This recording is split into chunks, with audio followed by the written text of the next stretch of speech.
were shops. So it seems the initial design, we have windows and other things.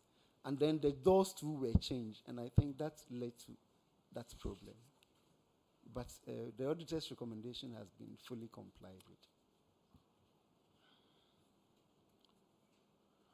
Auditors, what do you say about this?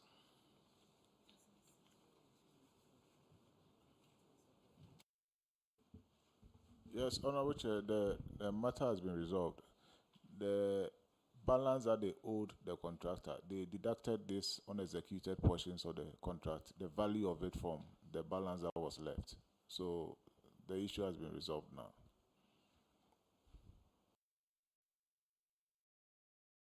Coordinating Director, I still want to take you back to the details of the payment. When did you receive your drip equipment?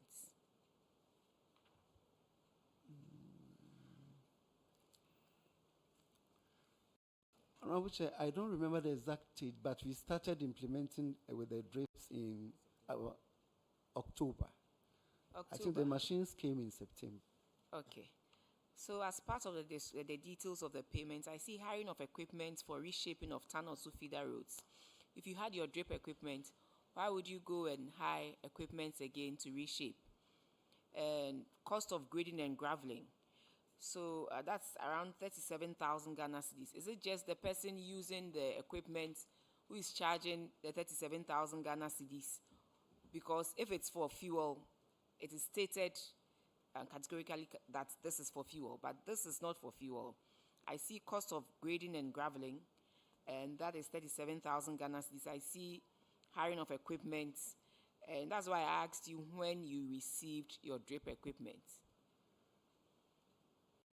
Please, some of the cost component was for cost of graveling, because for some of the roads which are in the municipality, like developed areas, we need to pile gravel and fill. So some of the cost elements were for gravels. So and the cost of grading and graveling, not the equipment, just that alone was 37,000. Or you had the money and needed to not spend, but find ways, because I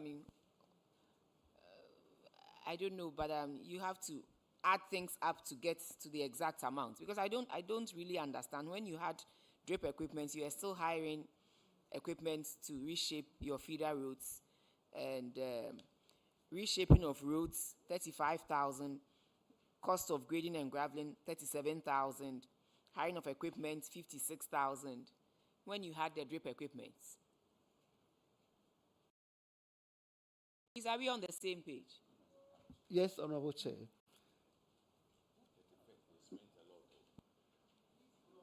Is Tanosu in your constituency? No, Honorable Chair. So why do you have, as part of the breakdown, you have hiring of equipment for the reshaping of Tanosu feeder roads, 56,400, when it's not in your constituency?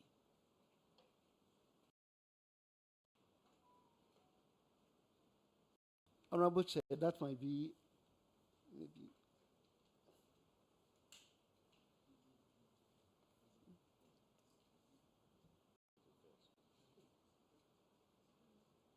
That was 31st December 2024. It's 200,000, almost 200,000. That's what I said. Almost 200,000.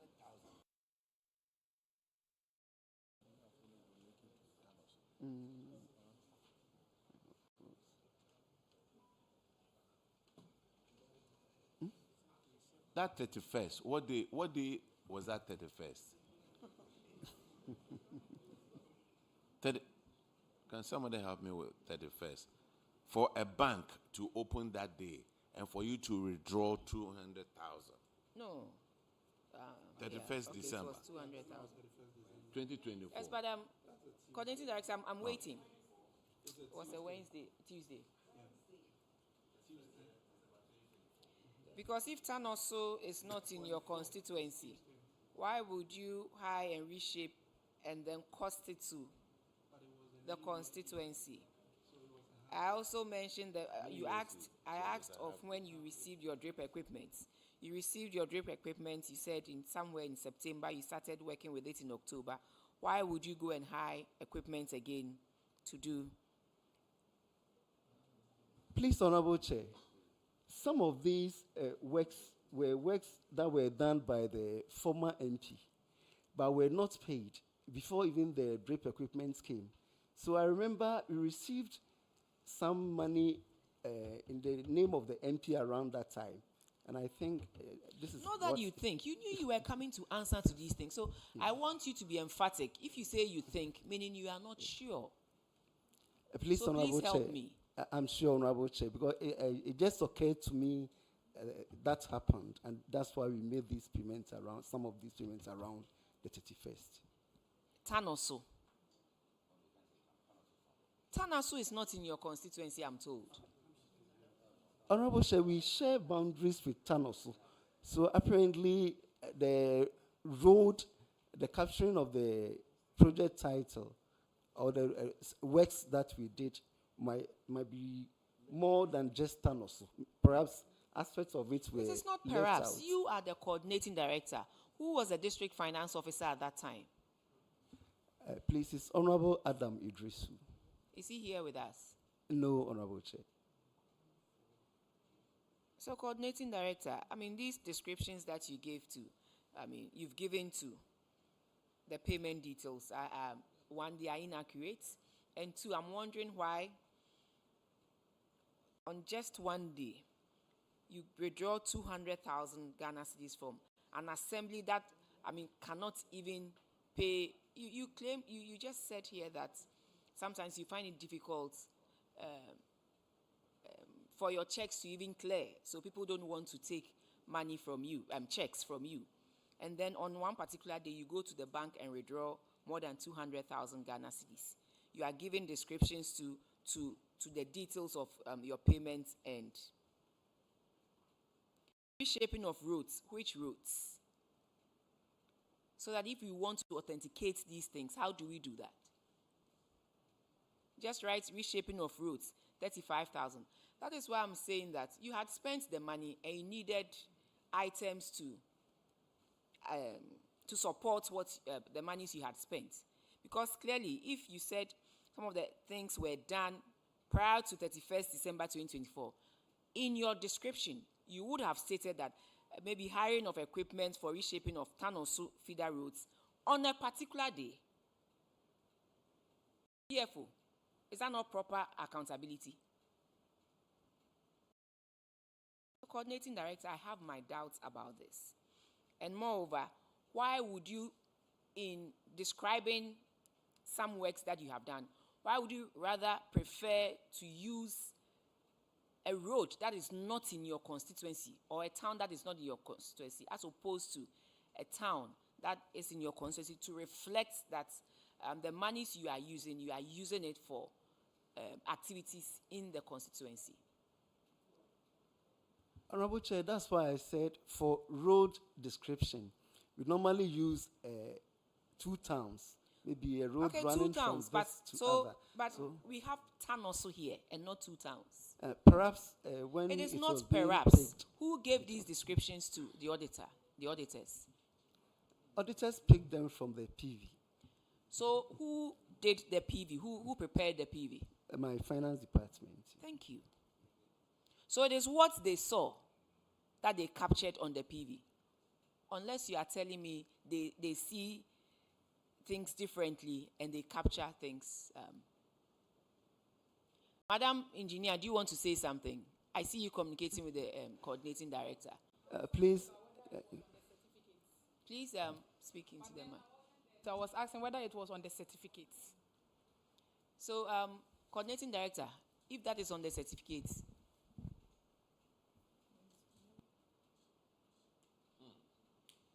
clearly something is not adding up here.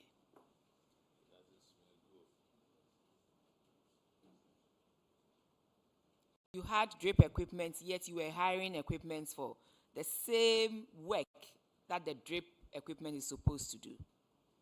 And just the cost of grading and graveling is costing 37,000. Even the cost of grading and graveling, you did not specify where, so that we can go and verify whether truly this happened. You did not specify the kilometers that you were grading and graveling. This cannot be. Coordinating Director, Yes, Honorable respectfully, Chair. please, if it were your money, you would have done better than what you have done here. Please. Next year, don't come and tell us these same stories and even capture roads that are not in your constituency as roads that you have used the constituency's money to what? To reshape and re-gravel. Madam, just to add to it, on 4th of November, one day, you paid over 150,000 for fuel for drip machines, drip projects. 150,000 one day, fuel. Do you know how many Land Cruisers you can fill with that 150,000? Things are not adding up. Officers, auditors, I think this is a clue for you guys to look at it. 150,000 on one day, November 4th, 2024. All for fuel. They pay to Total Energies.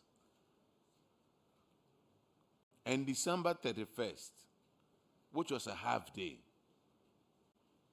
that was when you drew the 200,000. And all, the 150,000 Yes. too was by cash. These An are all assembly that cash. struggles to honor a checks. You dish out 150,000 Ghana cedis in cash to buy fuel in a day.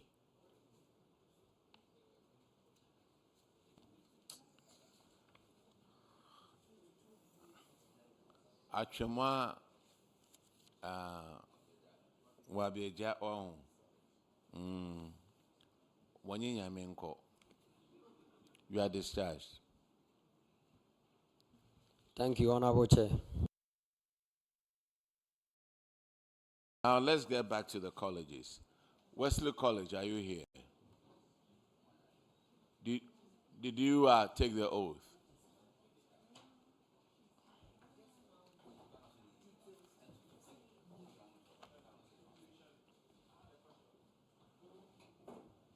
Wesley College, if you are not here, I'll call another college. Wesley College is not here. Okay, what about Agogo, Presbyterian Women's College? I called all these colleges. Oh.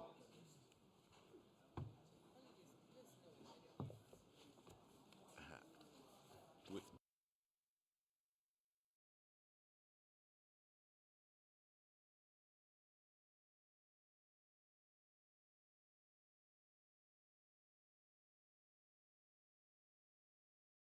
Which school is this? Wesley College, please. Did you take the oath? All right, sit down, introduce yourself to the committee.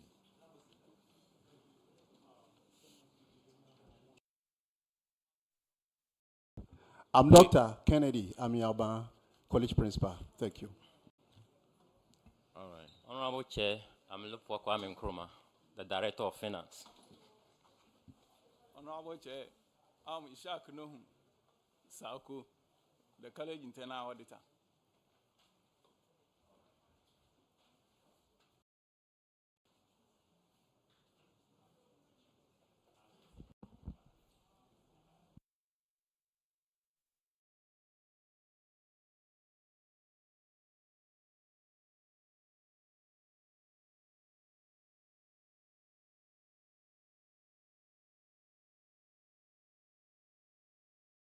Wesley College.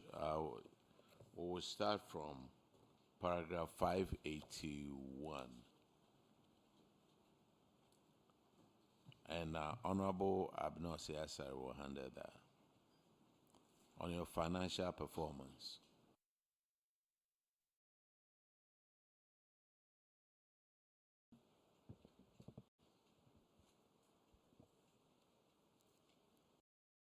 Wesley College. I noticed that I'm looking at your statements of financial performance, and I noticed that your compensation did not change much, but then there was quite a huge increment in your total expenditure. Usually, they tell you the difference has to do with compensation, but this time I see goods and services moving from 3.5 million in 2023 to 9.4 million in 2024.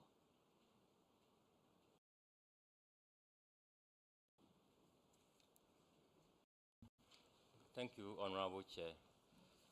This has to do with a project we have with Senlos, a Canadian project, which we need to invest in goods and services for teaching and learning material. That has brought that, change. No, please help me here. Can you Okay. clarify things properly for me? You have a program with Canadian is an NGO which Okay. we have, that partnership with them, where they are sponsoring the teaching of AI in colleges of education, Okay. specifically Wesley colleges. So at times they bring grants for us to focus on AI, computer, and other AI-related items. So they brought you the grants. Yes. And then, so you spent, the difference was the grants they brought to you and you spent on AI. Yes. What exactly did you do in that regard? In fact, Principal, let the principal handle that for me. Thank you, Honorable Chair. We are to set up AI lab, that is a generative AI lab, also train 25 of our lecturers and 110 of our student teachers. In addition to that, we are supposed to develop OERs, that's online educational resources in that regard. Thank you. And so you have done all that? We are almost ongoing? done. It's Okay. ongoing, sir. Sorry, madam.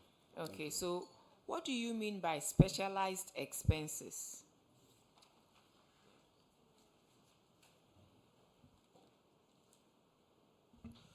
Thank you, Honorable Chair.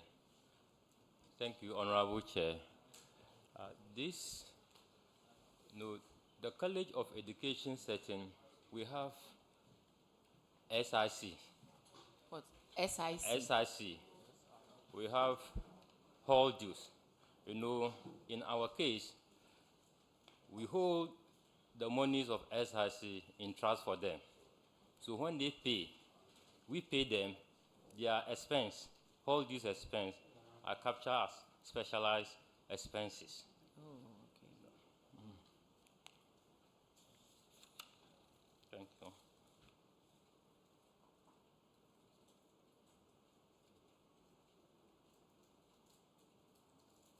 you. Your current assets went up hugely. Can you tell me why? 2023 was 1.7, 2024 it was 4 million. Okay, thank you, Honorable Chair. What happened to do is, Wesley College is strategically positioned. For that matter, It's what? strategically positioned. Oh, okay. So in terms of IGS generation, we are doing well. We have partnerships with UCC, Winneba, where they use our facilities for distance learning education. And some of the private developers come to rent our facilities. So that has actually saw up the IGF for us. Thank you, Honorable Chair. And Honorable Chair, with your kind permission, I would like to add up to what you just shared. Okay. We have leased out 3.7 acres of our land to Rango Construction, the contractor in charge of constructing Swami Interchange, to keep their stockpiles and other materials.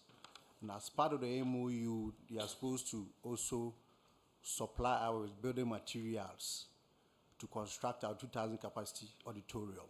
So these are some additions to why there's that kind of increase in our revenue or our asset. Thank you. But I'm wondering why you are holding all in short term.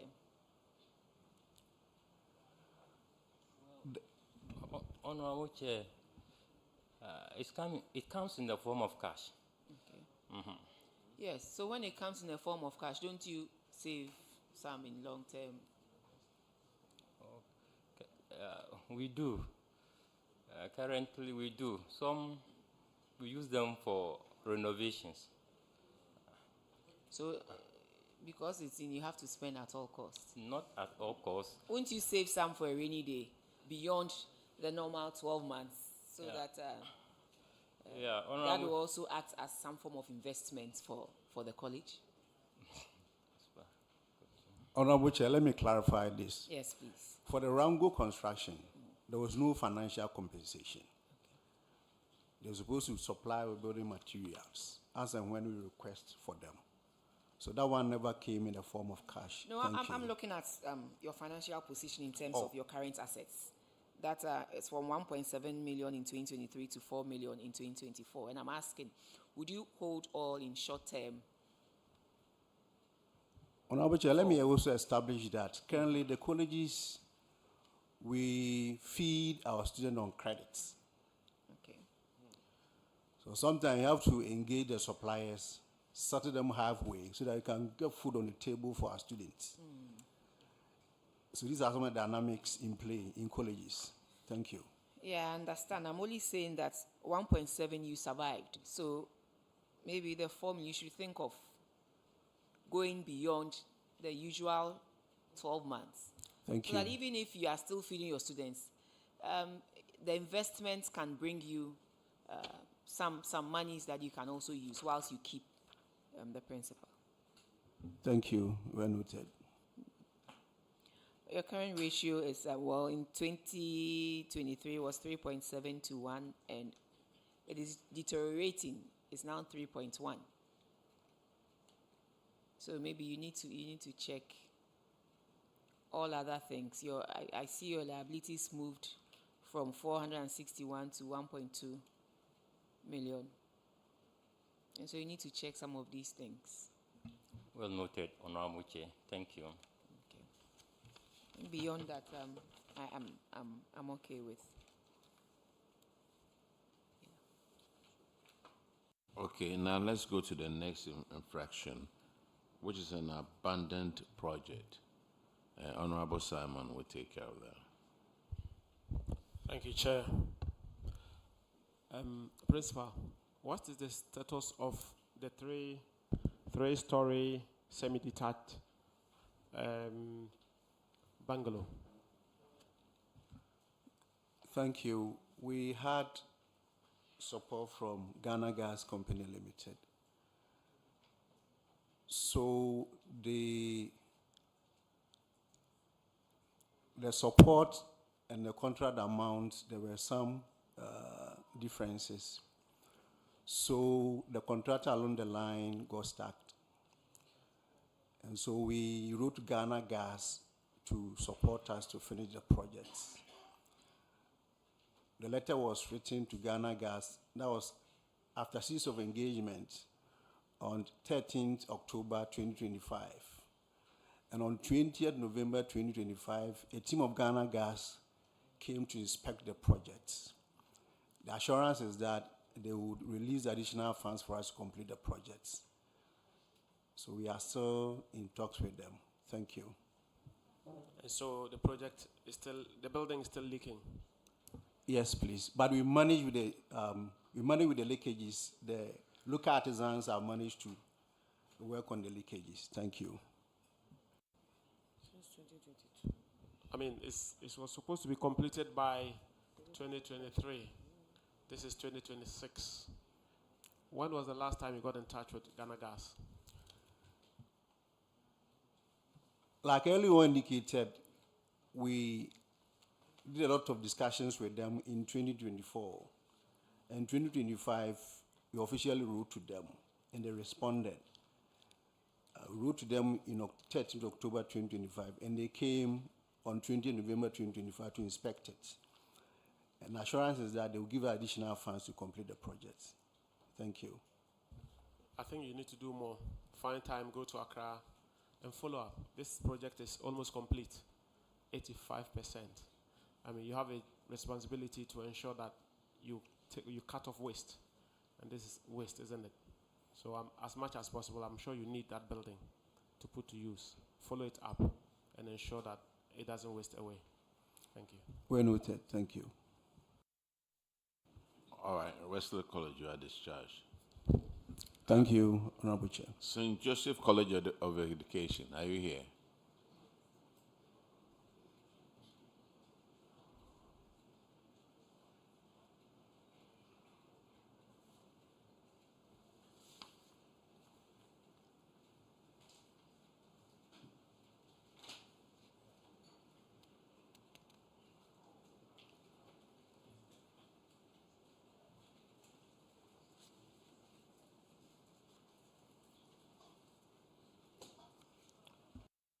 Please introduce yourself to the committee. Honorable Chair, I'm Dr. Isaac Godfred Entry, the principal of the college. Honorable Chair, I am Minister Jimenduya, Finance Officer. Okay. Honorable Chair, I am Hans Nopokutewia, Head of Internal Audit. Okay, your financial statement will be handled by Honorable Ernest Enim. It's on paragraph 535.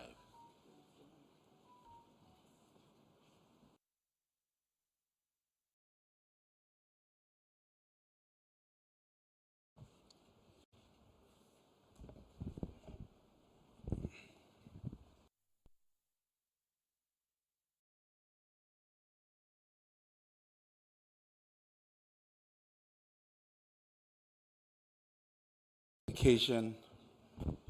We'll be considering your financials today.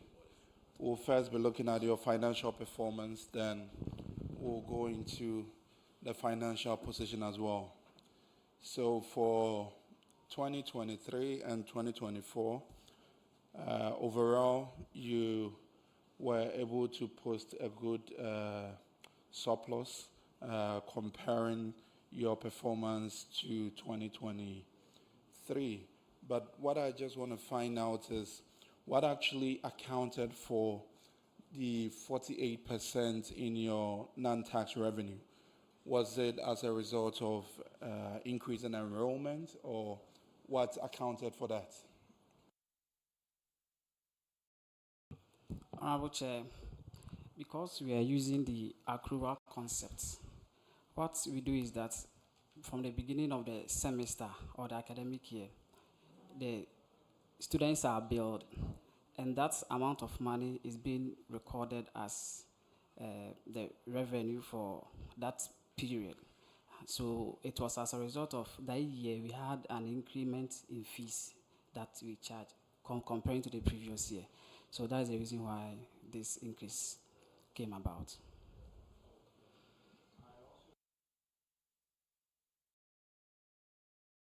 The differences, the two differences you have in your grants, the ones for the revenue side and the expenditure side, I see some differences there, and I just need some education over there.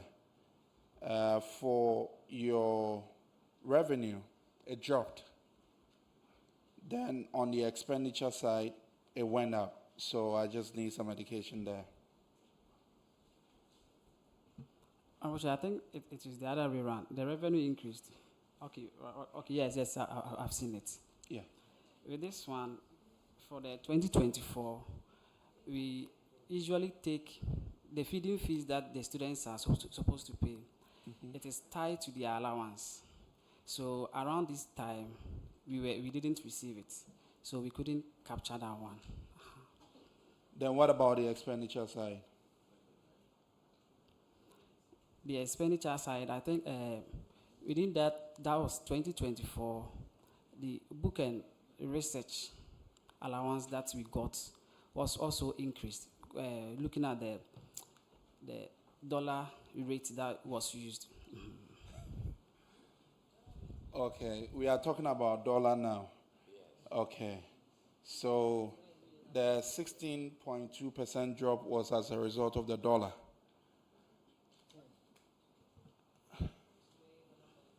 Okay. No, I'm saying this one, it's increased. It's rather increased.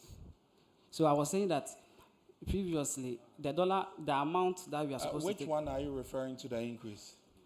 I think you were talking about the expenditure side. The expenditure side, you are talking about a drop, not an increase. That's why I'm asking for more education. You dropped by 75%. So what were you doing in 2023 that this very year, 2024, it dropped significantly from 2.7 to 6.8, 680,000?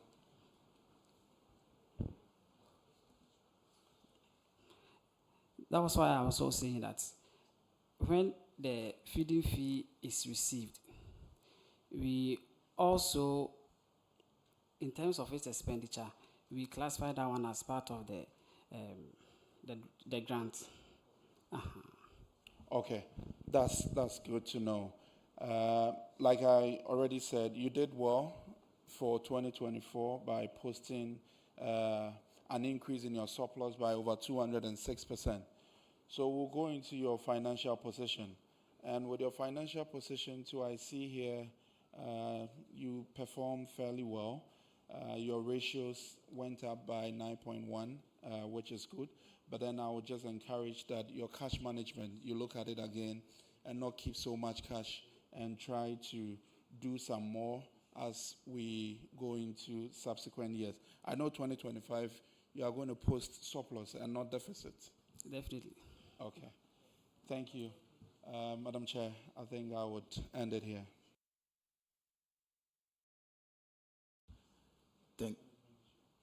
Okay. All right. Thank you, Mr. Chair. Mr. Chair, St. Joseph's, your next infraction has to do with your inability to collect fees from about 170 students. I just want to know the status of that, whether those students have paid now. Honorable Chair, not all of them, but as we speak now, we've collected about 71,000. Okay, so does your statement in your response that you will keep withholding their certificate until they pay, does it still apply? Does it mean all those students have not come for their certificates? No, they have not come for them. Help me, when you are going to write your licensure exams, are you required to submit your certificate or a transcript is enough?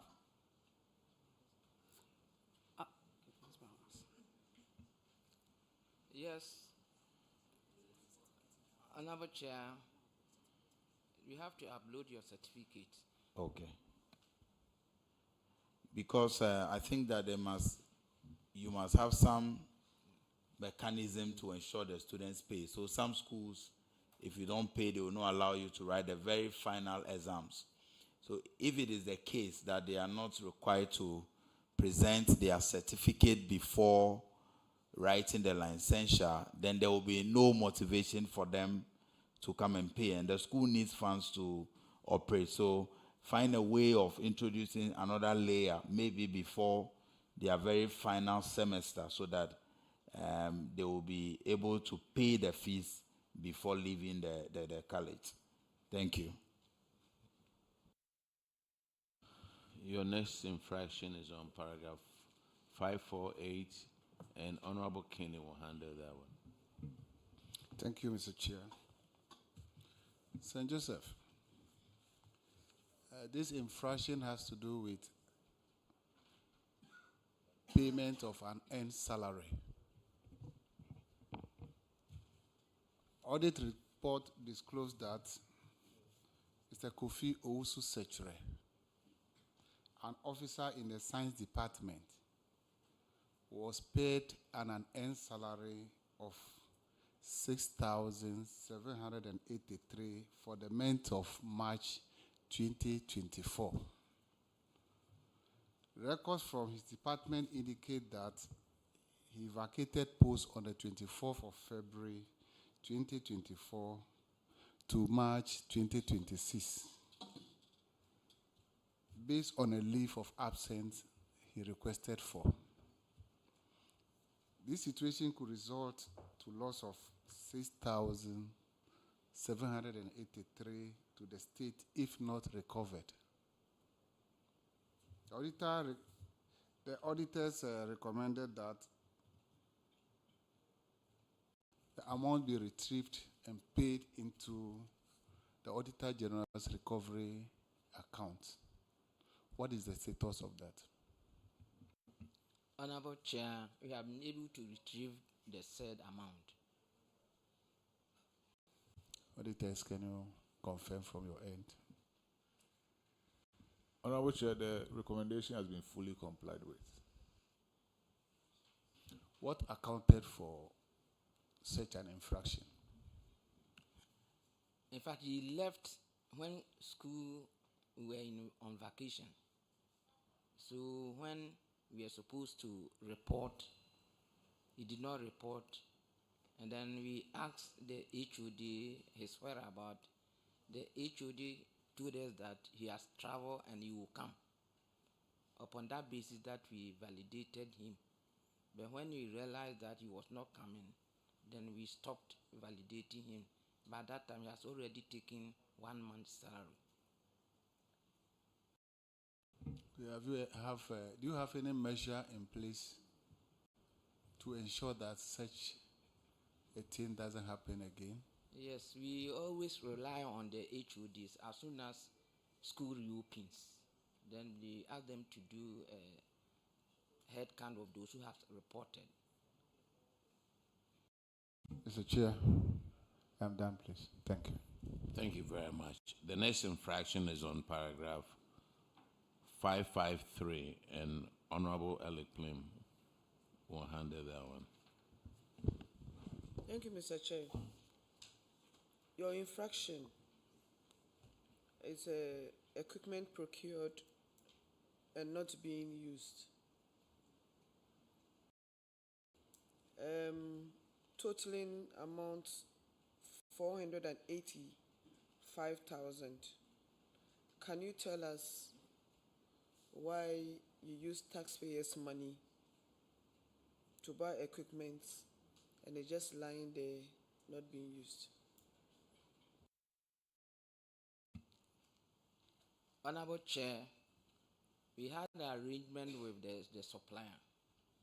So after the items are supplied, then a team of experts, that is technicians, will come around and they install them. So at the time that the auditor came, it was in our store, it has not been installed. But currently, we have been able to get the technicians to install them. So all of them are fully installed and we are using them. Did you update the auditors? Honorable Chair,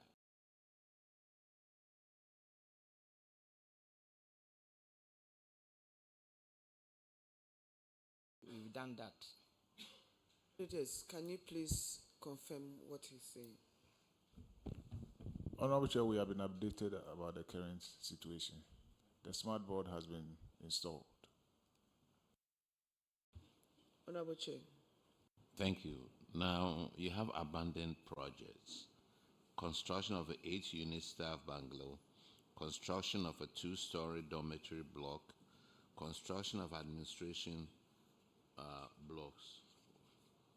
What has happened to these projects? Honorable Chair, we've written a series of letters and done a lot of engagement to the GET fund through GTech. And then we have managed to get the contractor on site. So the contractor is on site. Our only issue is now the rate at which it is working is very, very slow. The GET fund representative is here. Dr.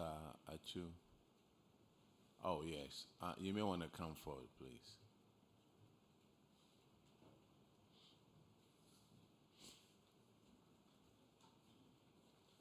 And clerk, administer the oath, please.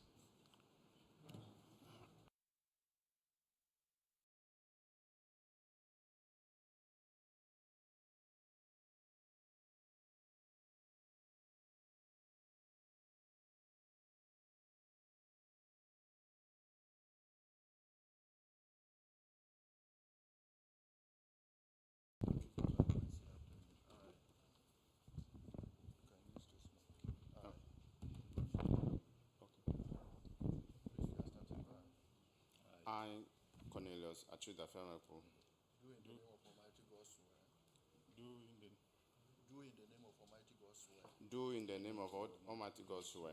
That the evidence I shall give before this committee. That the evidence I shall give before this committee. Touching the matter in issue. Shall be the truth.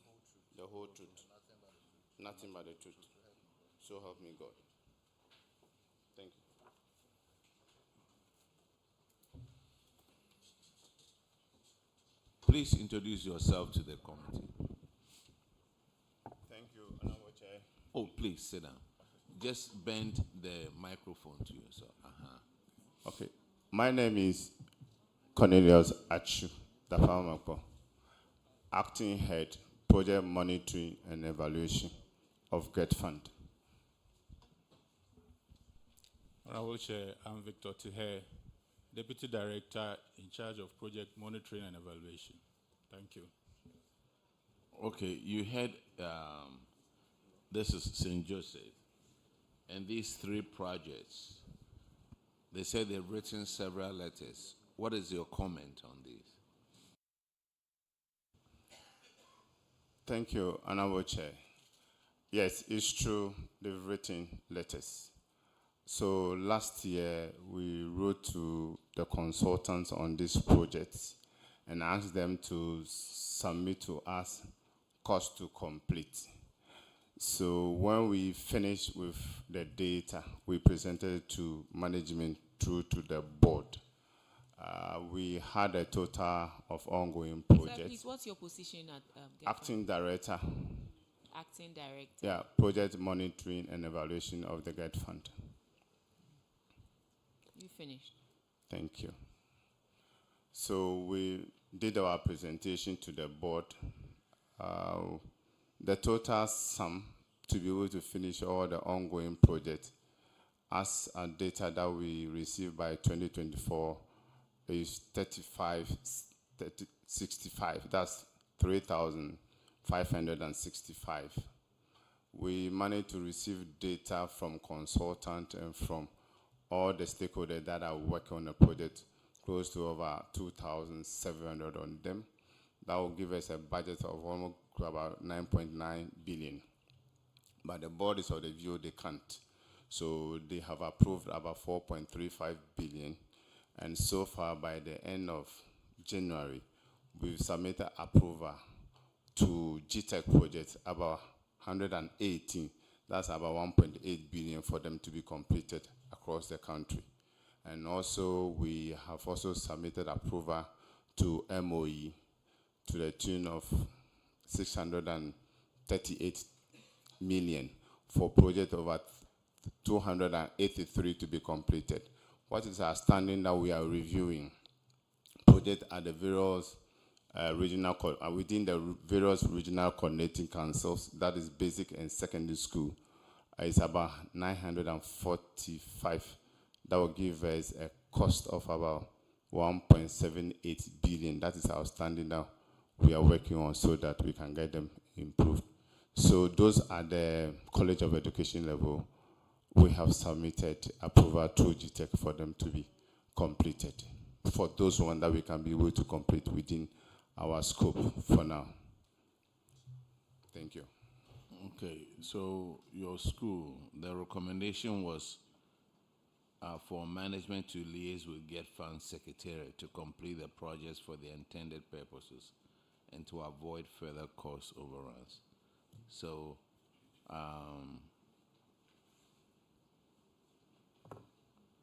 GTEC is not here, is it? Okay, so that's your answer. Auditors, the answer has been given by GET Fund. Yes, Honorable Chair, per our recommendation, we ask them to liaise with GET Fund. Yes. Once they have done that, we are satisfied with that. But they have to then take it up from there. Thank you. All right. GET Fund, where's your, is it your direct, administrator? Honorable Chair, he was supposed to be with us, but an important emergency meeting. This is the song you sing every time. every time Public Accounts Committee calls on Get Fund. We have serious issues with Get Fund, and we're hoping that as we are dealing with the pre-tertiary education and the colleges of education, at least the administrator will come, sit in and listen to. Because, you see, the auditors, their hands are tied. They can only recommend. But there are specific buildings, abandoned projects, that through what we are doing, at least Get Fund can capture and make a conscious effort to complete them. Some are 10 years, 12 years, and are still in that state.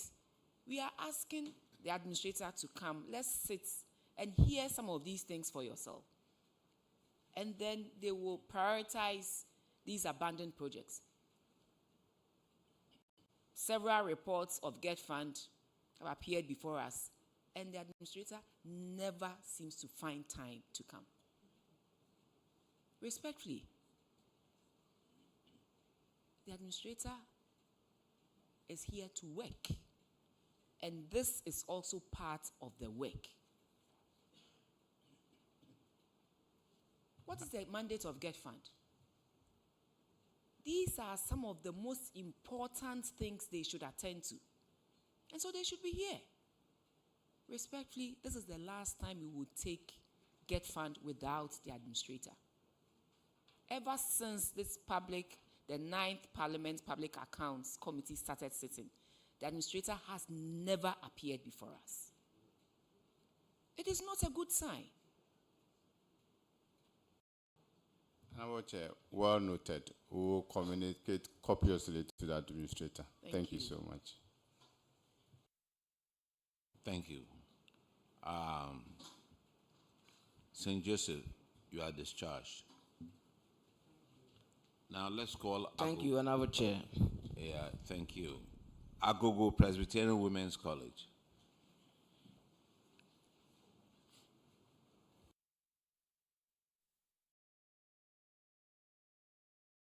So, respectfully, as they come, note down the abandoned projects being funded by Get Fund.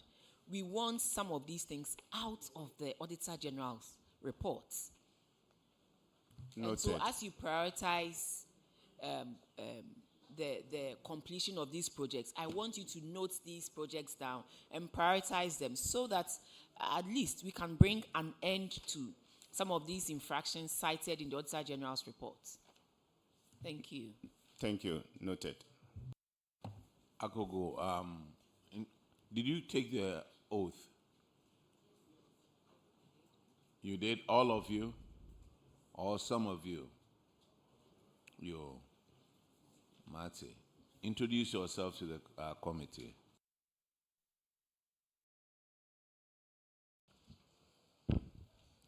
My name is Dennis Davis Oko. I'm the acting finance officer.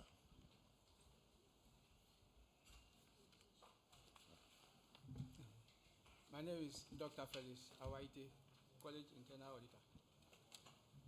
I didn't hear you, sir. Dr. Felix Awaite. Dr. Felix Awaite, College Internal Auditor. Internal Auditor, all right.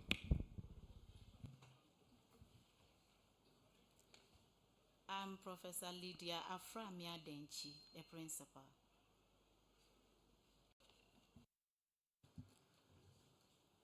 I am Richard Frimpon, the vice principal. Stanley Kukubo, the quality assurance officer.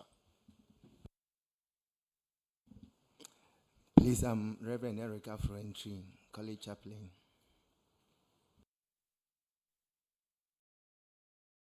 Okay, now let's go through your, all of you have introduced yourselves, right? Let's go through your financials over here. Agogo, Presbyterian Women's. I see a big jump in your GOG fund. What attributed to that? Thank you, Mr. Chair. In fact, actually it was due to increase in compensations. Increase in compensation? Yes. Now, student fees also went up. What attributed to that? Increase in intake. Increase in intake. Yes. But I thought there was a quota on the colleges. Yes. And the quota didn't affect you. No, with what we had, the figure had gone up compared to the previous financial years. Okay. Now, what is this other revenue? It went from 341,000 to 3.5 million. What was that? Thank you, Mr. Chair. That is our IGF. We had actually embarked on some internal generated projects which actually increased our IGF. What IGF? That it went up 10 times. Okay. Currently, the college operates sachet water production on campus. Sachet water, because we've been having issues with water at the college. So management established a sachet water production, which we sell to the students. The college also have lands where we are able to do some gardening, where we get some farm produce from them. We rent our facilities. These, in 2023, you had the sachet water project, didn't you? Yes. And with all that, you had 341,000. What did you do different in 2024 for you to get 3.5 million? Please, I'll say efficient management of our... No. It can go up 10%, 10 times. Mr. Chair, it's about the IGFs, renting of our properties. Didn't you rent the same properties in 2023? We did. So wait a minute. Either there was something very wrong in 2023 or something very wrong in 2024. Because tell us what happened. And if you don't know, tell us you don't know. Mr. Chair, to the best of my knowledge, the projects that we have, they brought in these revenues that we recorded. But you had the same projects in 2023. The same projects in 2024. Isn't that so? Yes. And you mean that efficiency moved you from 340,000 to 3.5 million. Madam, you are the principal, right? Yes, Honorable Chair. Madam, what is happening in your backyard?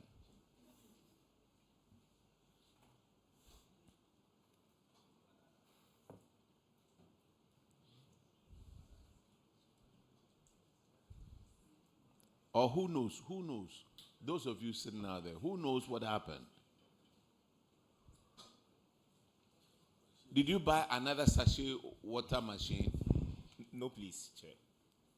So what happened? Okay. During the 2023 financial year, most of our machines were down. So the management then deemed it fit to make sure that they are up and running. So those were the things. And then the college farm also started producing for the kitchen.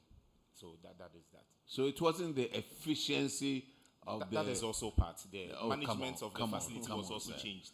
That is, this is an answer story. No, if your machines were down in 2023, I will understand. Yes, please. That you weren't producing more. Yes, please. But if the machines have been fixed and they are producing, yes. Yes, please. What kind of efficiency? Then let's give you Africa to run. Go for it.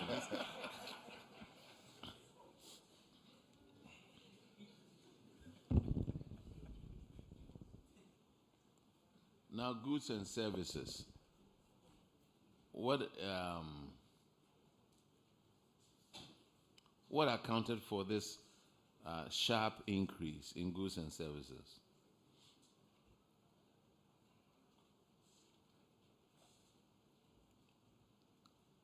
Hello, Mr. Chair.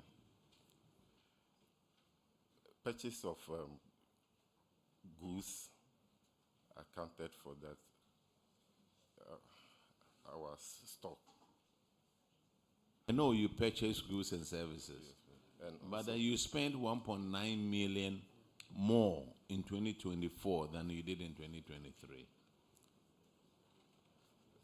Please, some also went into materials that we actually needed to get our operations running.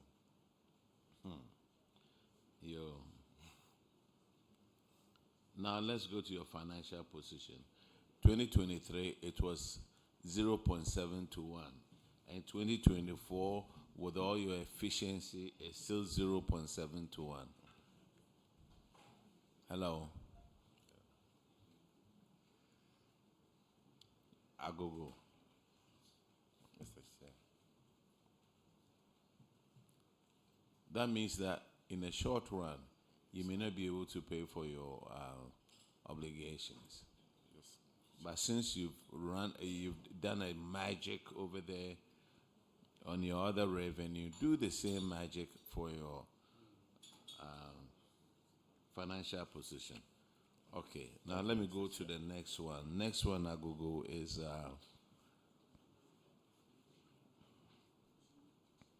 unearned salary. And Honorable Simon will take care of that one. Thank you, Chairman. You have two staff by name Bridget Phoebe, a tutor. It was paid an unearned salary of 11,308. Vacated post. Esther Aso, also a tutor, was paid 9,441. Ghana cedis, also vacated post. Bridget was as of January 2024, and Esther was August 2023. Have they paid the money back to the school? Yes, please. Thank you.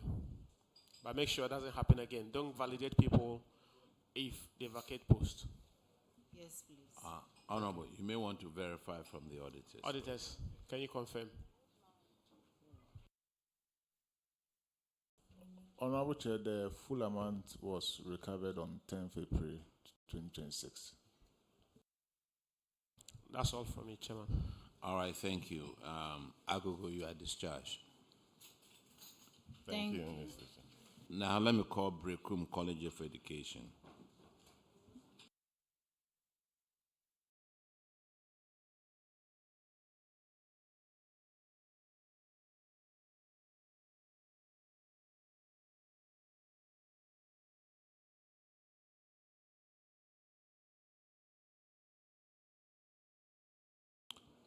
Okay, introduce yourself to the committee.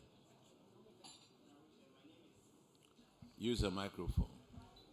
Honorable Chair, my name is Sylvester Donko. I'm the principal. My name is Dr. Asante Ifa, the finance officer. All right, Brekum. Honorable Enim will handle your financial performance, please. Thank you, Chair. So, Brekum College of Education will be considering your financials. We'll start off with your financial performance. And the years under consideration are 2023 and 2024. So, for 2024, government subvention went up by about 51.7%. Was there a special reason for that huge increase in subvention for that year? It happened because of the transition from colleges moving from the College of Education payment structure to the university structure. Okay. Accountant for that. And one, okay, under your income, your IGF went down by about 7.5%. What accounted for the IGF drop in 2024? Honorable Chair, there was a decrease in the student numbers. In 2023, we had 611 students graduating. Then in 2024, due to the quota, we admitted 346, and that difference contributed to the decline. these justifications are not really tenable, because if for that particular year your wages had gone up, now you are doing well financially, that should impact whatever IGF you are supposed to be getting for the school. It's not just with the fees and other. There are several ways colleges generate IGF.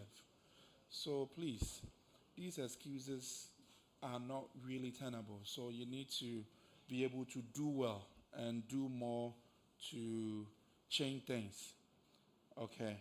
So I think, and that, actually affected your overall performance, because for 2023, you did very well, but then for 2024, your surplus declined to about 31.8%, and this could be one of the reasons why you couldn't really do well with your performance for 2024. So please, let's work on our IGF and make sure that as lecturers and college workers are being compensated well, it's also reflecting in the other revenue streams for the school.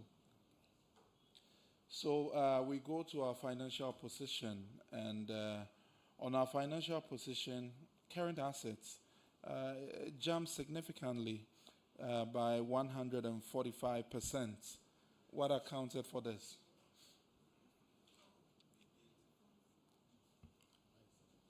We make sure that we have some investment somewhere that accounted for it. What kind of investments did you go into? Yeah, whatever we have, we need to set some aside. That is not good enough.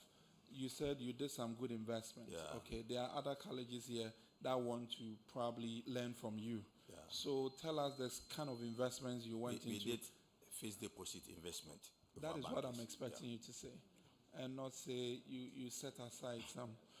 When you set aside money, what are you using the money for? So be specific when it comes to your answers. And your current liabilities dropped. What were some of the things you were doing that really impacted on the current liabilities coming down? Because this is a positive one, so I just want others to learn from you. Yeah, it's the cash management that helps us to do this job. Okay. So that's a good cash management practice then. And that also reflected in your ratio, which went up by 1.7 compared to 2023 from 0.5. And that's something that I will commend you. But then on your financial performance, you need to do more in managing your IGF so that the college will not solely depend on government for everything, but then you'll be self-sufficient and will be able to take care of some of these things that do come up. And I think that will bring your financials to a close. And Chair, we are in your hands. All right. Thank you. Your management issue starts from paragraph 666. And Honorable Adam Agman, I will hand it that one. Thank you, Mr. Chair. Mr. Chair, the management issue here relates to some unearned salaries amounting to 34,764 for one Mr. Michael Chisechi. Have you taken steps to recover the monies from Mr. Sechi? Honorable Chair, the money has been recovered and paid into the Auditor General's Recovery Fund. I will ask the auditors to confirm, but before their confirmation, how are payments done? Who does the validation? Because for someone to, from January 2024 all the way to August 2024, the person vacated post but kept receiving salary. Who was doing the validation? Honorable Chair, is the human resource officer who does the validation, but there was a case, and because of that, the human resource officer possibly couldn't have done this. The officer in question requested that we grant him leave so that he goes to UK for his graduation. He was graduating with MSc in procurement. He was our only procurement officer. And so we granted him that leave, hoping that he will go and then go for the congregation and then return. And when he went, he wrote back to the college indicating that his graduation has been postponed to somewhere July. And within the period, the college was still in somehow relying on his expertise. But when he graduated, we noticed that he hasn't been consistent with his words to us, and that it wasn't possible. It was most likely that he wouldn't. Was the leave that you granted with pay or without pay? It was part of his annual leave. So he took his annual leave so that he will attend the congregation at UK and then return. And then he failed to return. That's what created that problem. Auditors, can you confirm if the 34,000 has been paid into the Auditor General's recoveries account at the Bank of Ghana? Mr. Chairman, the amount has duly been paid into the Auditor General's account. Thank you. Thank you, but Mr. Chair, I don't know if you can advise that beyond the repayment, if sometimes some sanctions can be applied in similar cases, because I don't think it is right for people to earn salaries for no work done and they will only be asked to repay, sometimes not even with interest. Honorable Member, I go by the suggestions from the Auditor General. If they say that we should get interest on it, we will demand it. But this is, at least he has paid the money. So I will leave it at that. This is Brekum, right? Yes. Brekum, you are discharged. Thank you. Now let's go, we also College of Education.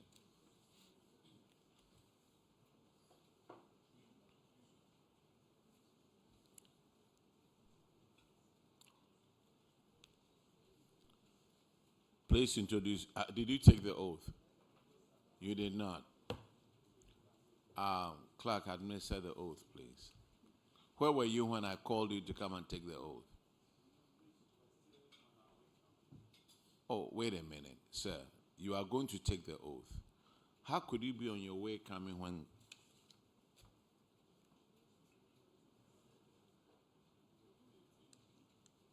Okay, you go ahead and take the oath.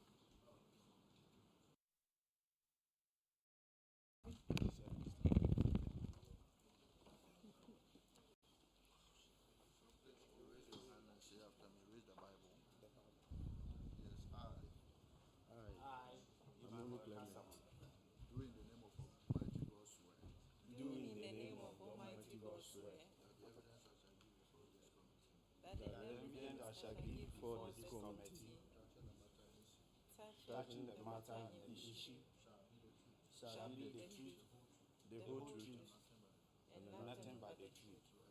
So help me God.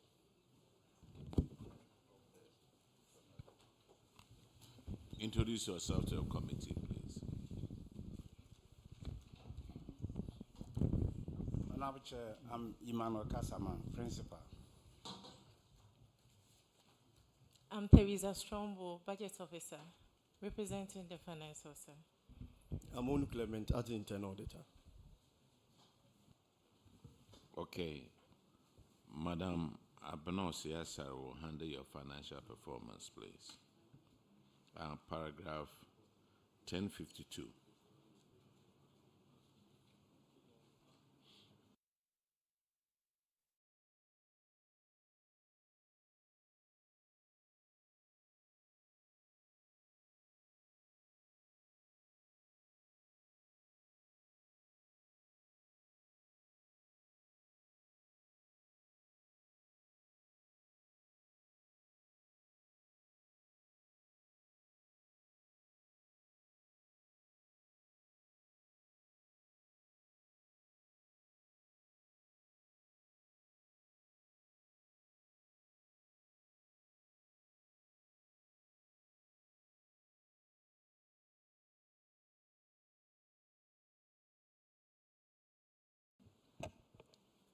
Madam, where is the finance director, finance officer? You mentioned that you were representing the finance director. I'm asking, so where is the finance director? Please, he's indisposed at the moment. Sick? Sick? Honorable Chair, please, yes.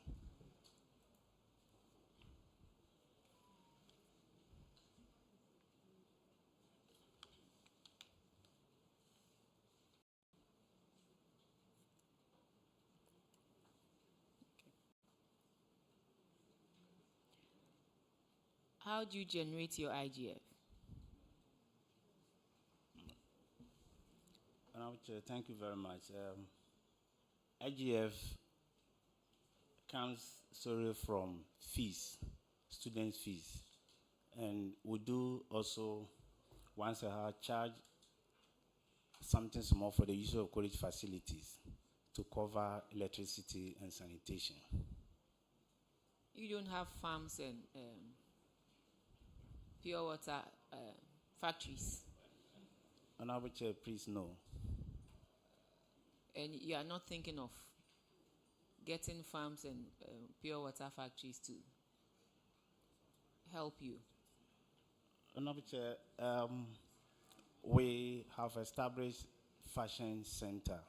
So we tested it this academic year when students were coming on board. So we have started some social enterprise and we hope that going for it will give us... A fashion center, what do you do there? We are into TVET education, so we train some of our students in clothing and textiles. So they train them hands-on activities to receive extra certificate apart from the degree that they are there for. So they go home with additional one of competence-based training. So they get an extra certificate or diploma in addition to the degree. So this is what we have established, and now people bring their addresses to the college, so they sew and they for charge. the yes.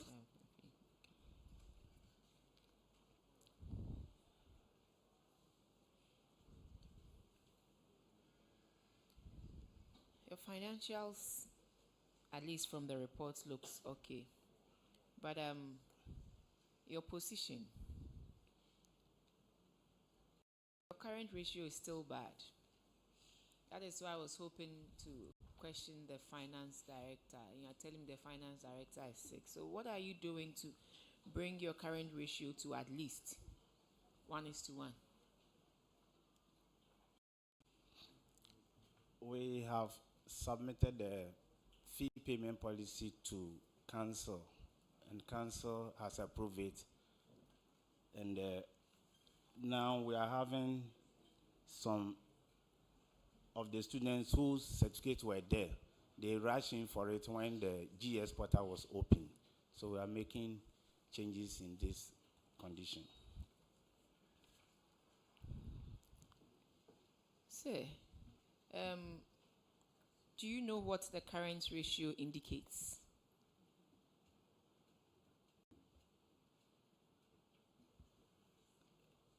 Yes. So what does it indicate?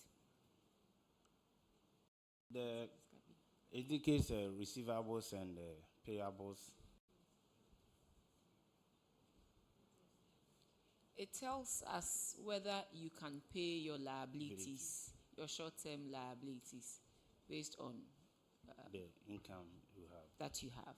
So with this, how are you going to improve upon it? Because in 2023, it was 0.5 to 1, and it's come to 0.7 to 1. You still are not able to fully pay your short-term liabilities. So I'm asking, what is it that you're going to do differently to help you at least be at the minimum before you think of moving from there to a place more convenient for you?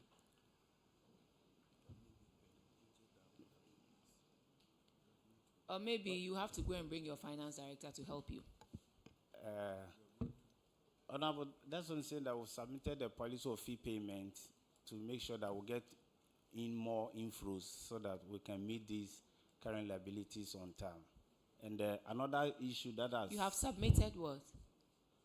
Fee payment policy to council so that once school reopen, then we are expecting the student pay at least 70%. Are you on your own able to fix your fee payment, or it goes through the fees and charges that comes to Parliament for approval? We go through the fees and charges that come from Parliament. So submitting it to council is nothing. I want concrete plans, measures that you are putting in place.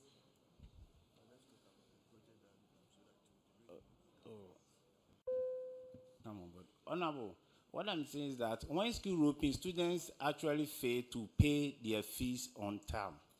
And the issue is that when you sack them, you are not doing any good service to them. So we submitted that before we can register you, you pay something 70%. So this is what I'm trying to explain. So you see why you need a finance director here, because this is not the only way.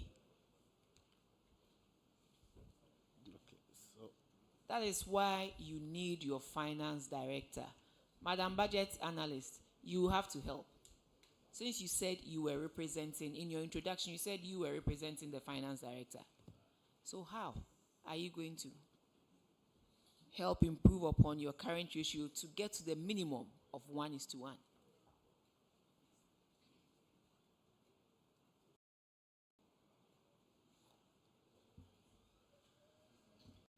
Okay, we are going to reduce our liabilities. And then How are you going to reduce your liabilities?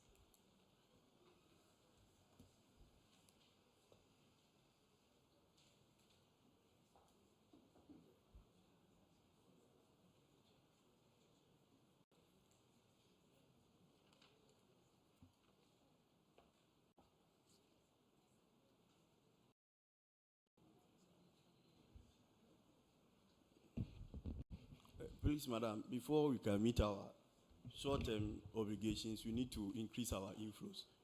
And with our inflows to maybe the project that we have in place, as our principal said, we are going to put in more measures for us to get more revenue in order to pay our So you short-term. see why everybody is important. Yeah. Every position that one occupies is important. The finance director is not here. There are certain things that maybe the finance director would have appreciated better. And so next time, please, when you are coming here, you come with a full set so that you'll be in a very good position to answer some of these questions. But yes, you really have to work on one, increasing your assets such that you are able to address your short-term liabilities. Yes. Moving from 0.5 to 0.7 is not good enough. Honorable, thank you. Noted.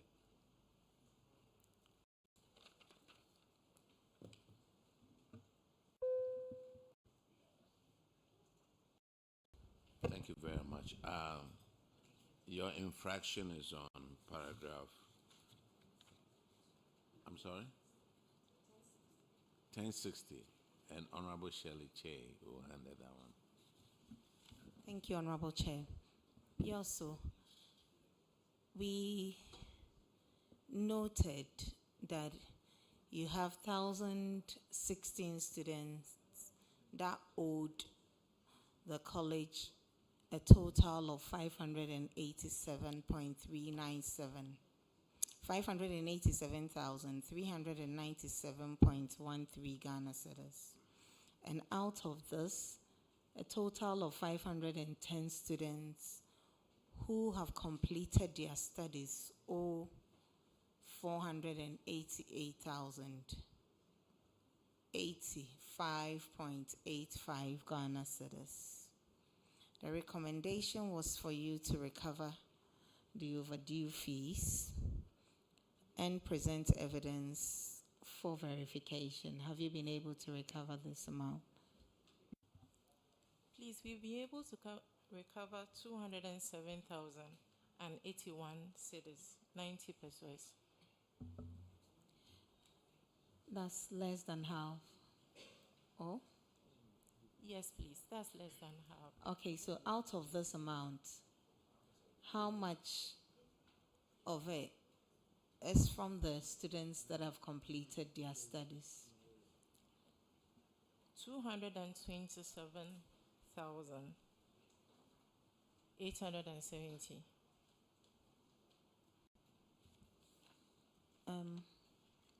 Can you share with the committee the challenges you are encountering in recovering this amount? Yeah, most of them are from the UTDB program that we had. I think in the What's year, UTDD? On trained teachers education. There was this program for tutors for them to come and have their certificate and diploma programs in the colleges. And then after they completed, we used the system that they will pay all their fees before they come for their certificate. And most of them didn't come for the certificates. So that's why we had this huge number of indebtedness. And it's not only the UTDB and the past students. So most of them was from 2024 to 2027. 2014 to 2017. That program that we had. So it dates back 2014. Yes, please. But we have some who came for the recoveries that we were able to recover. We had some who were able to come for their certificates and then pay their fees before collecting it. And we are realizing that now it will be difficult for us to get the rest. So we appeal for, our principal will say, the policy that we've put in place so that we'll be able to collect it. Honorable Principal, or Mr. Principal, do you want to come in? How are you going to recover this amount?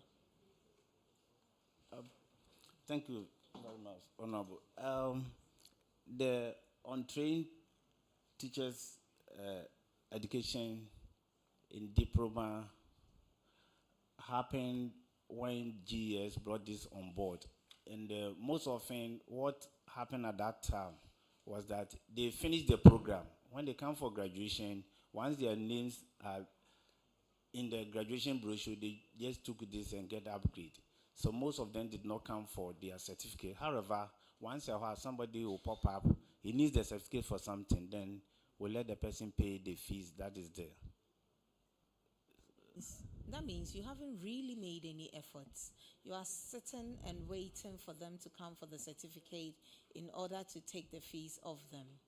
I'm sure these are students that you have data of, right?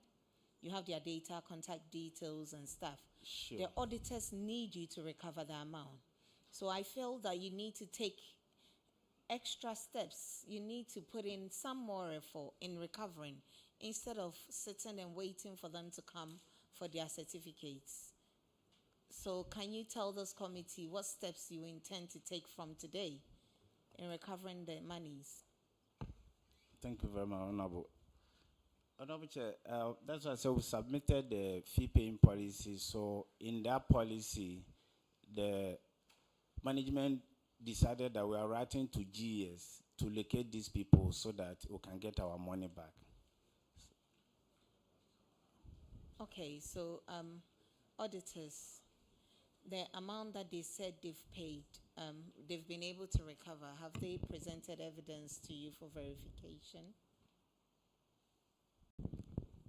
Honorable Chair, our last follow-up, we were able to confirm an amount of 76,138.08. So it's obvious that they have made new recoveries.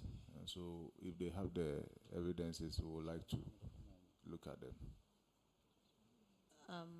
Principal, I think you have to do something because this whole thing is baffling my mind.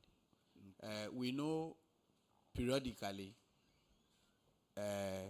officers from GES, I think with the audit team, they go around the country to authenticate certificates of GES employees.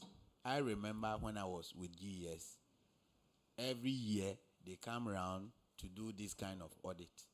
And they will take your certificates, I think with controller staff, it was a joint team.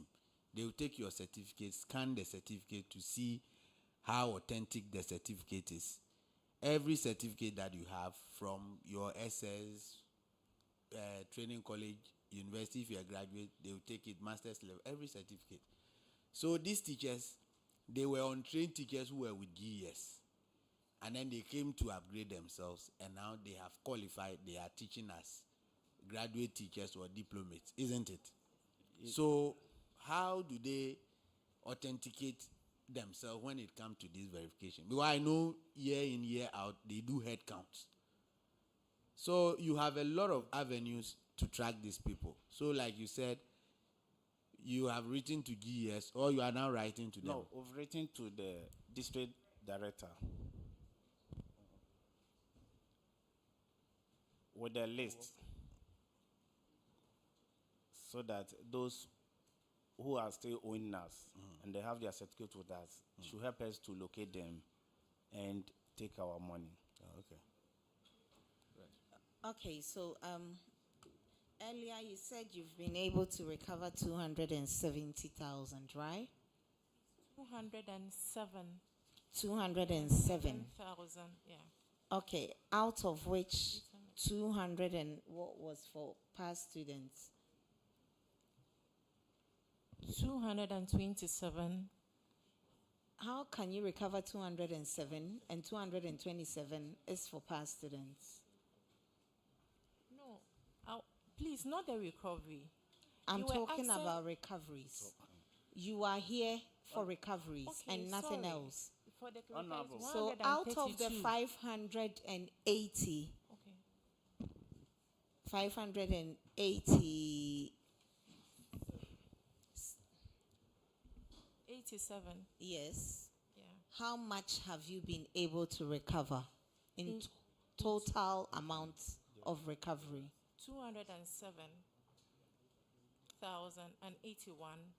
207,081.90 pesos.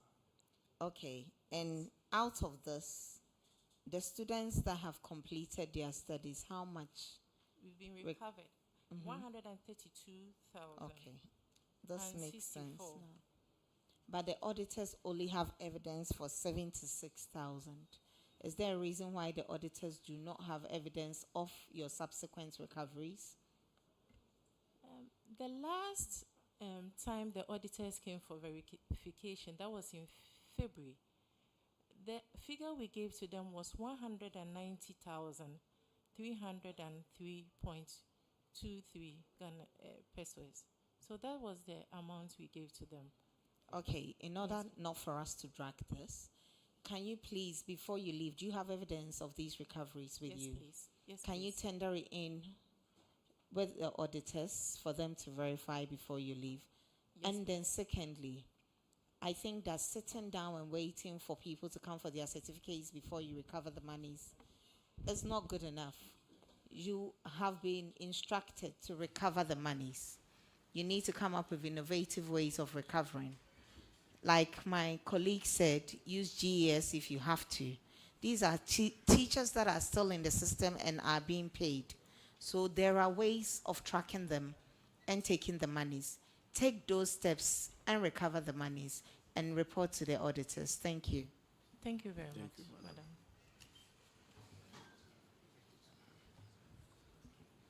Okay, so you are recovering the rest of them, or you've given up?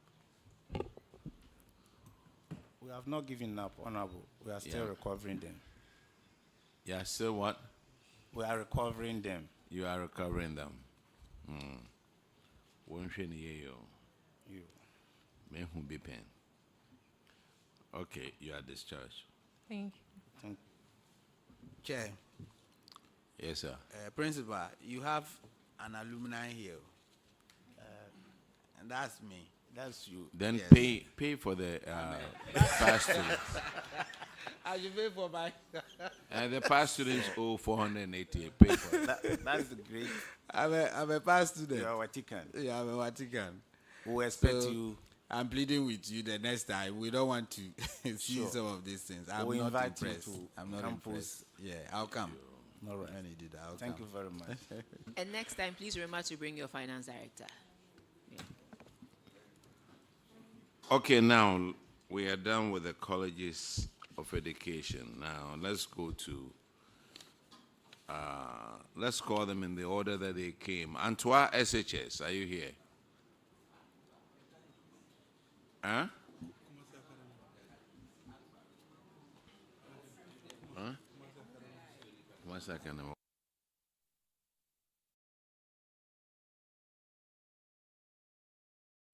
Antoine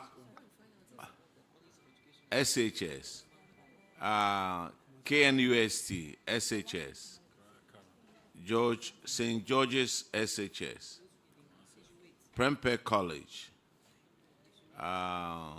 New Edubiase, and Kumasi Academy. If these schools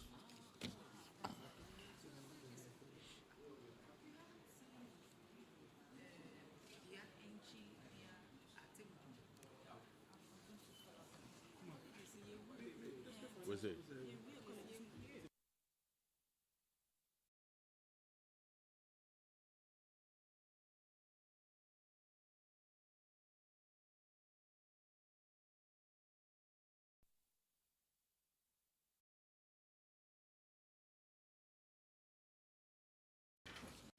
Now, Antoine SHS, KNUST SHS, St. George's SHS. Just to let you guys know, I'm staying at this hotel. Some of you drove over here. We are ready to sit down with you till midnight if you want to. You've come in, you've registered, we are calling you to come and take an oath, and we can get you. Let me call these schools again. Antoine SHS, come and stand up, please. KNUST SHS, come and stand up. St. George's SHTS, stand up here, please. Prempeh College, come up. New Edubiase JHS. Is it S? Hey, so you write S and then it looks like J. Okay, New Edubiase SHS, come up. And Kumasi Academy. All of you come up, take the oath, please.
Almighty God swear that the evidence I shall give before this committee touching the matter in issue shall be the truth, the whole truth, and nothing but the truth. So help me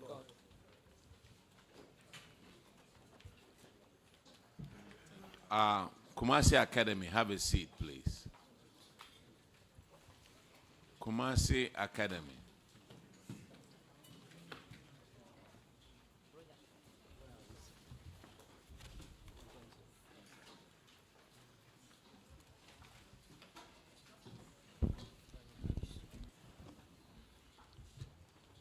Introduce yourself to the committee.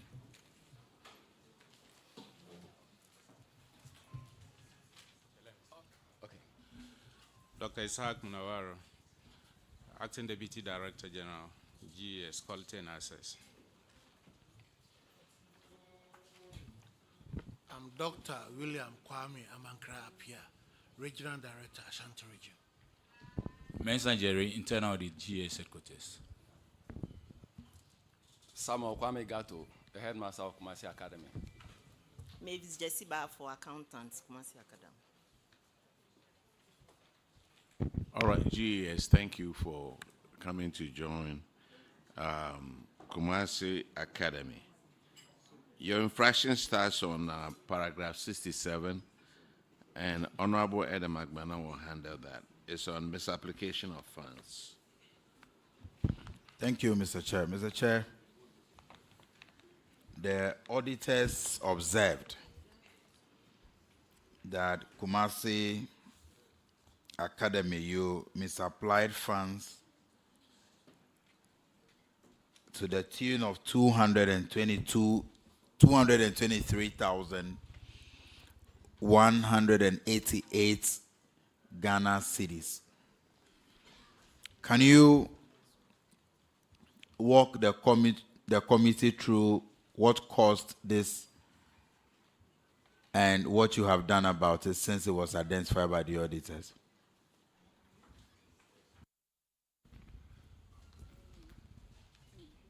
Thank you, Honorable Chair. Yes, indeed. The year in question, there was a delay in the releasing of funds, perishables. So, but now the money has been reimbursed by the ministry.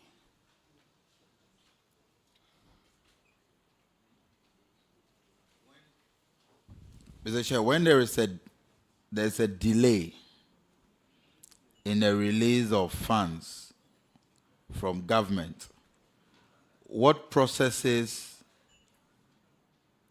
are available to you in assessing other funds that belongs to the school? Is it discretionary? Do you just decide that this is what I want to use the money for until government releases, or you pass through a certain process to provide adequate checks and balances?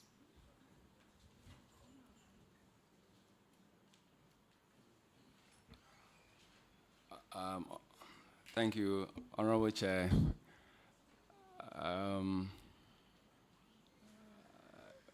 We couldn't go through the process. So we couldn't go through the process.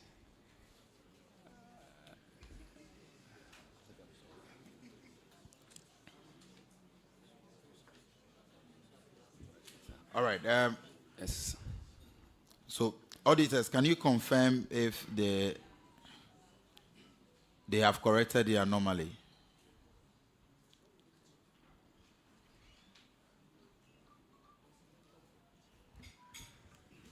Honorable Chair, we know through the charts notified GES about the delay of the release of the funds, but as to whether that has been, the funds have actually been released, we have not been updated on that. Thank you.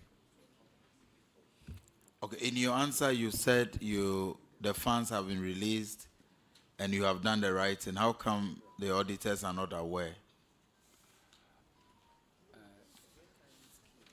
Please, I have in my hand the receipt of the recurrent payment that was done after.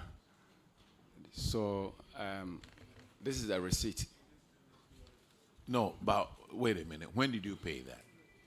When did you pay it? Please, it was paid after the audit. The money was released after Sir, the audit. my question is simple. When? 10th, 15th October 2025. 2025. Yes. And since that time, you haven't been able to give a copy of it to the auditors? Please, we've tendered in the copy, please. You've tendered in a copy? Yes. When did you do that? There was a meeting when we were called. Sir. Listen to the question. When I ask when, I want to know the period. When? After we got the release of the recurrence, we gave them a copy. After you bought doesn't tell me anything. When did you give it to the auditors? It's just simple. It's just like asking somebody, when were you born? And then the person tells you, until it's we, no matter when the dad. All right. So, Mr. Chair will come in, but I think that moving forward, yes, we know it is not your challenge. You did not create the situation, but no matter how problematic it may be, there are procedures for you to follow. And so next time you find yourself in such a difficult situation, please make sure you follow due process so that you will not have to appear before the committee to answer questions on this. I wish you all the best, Mr. Chair. Thank you, Honorable Chair. The next infraction is on paragraph 89, and Honorable Frederick Ahinkwa will handle that. Yes, thank you, Chair. Mr. Headmaster, how long have you been at post? Please, 5 years. 5 years. Okay, and that's good. 7 workers under you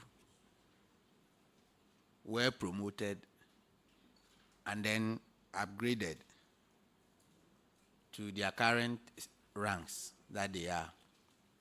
But when auditors came, they discovered that there were no promotion letters, upgrading letters to support this promotion and then the upgrading which they are enjoying now. What were the basis for the upgrading and the promotion? Thank you, Honorable Chair. These staff members went on promotion, and when they went through,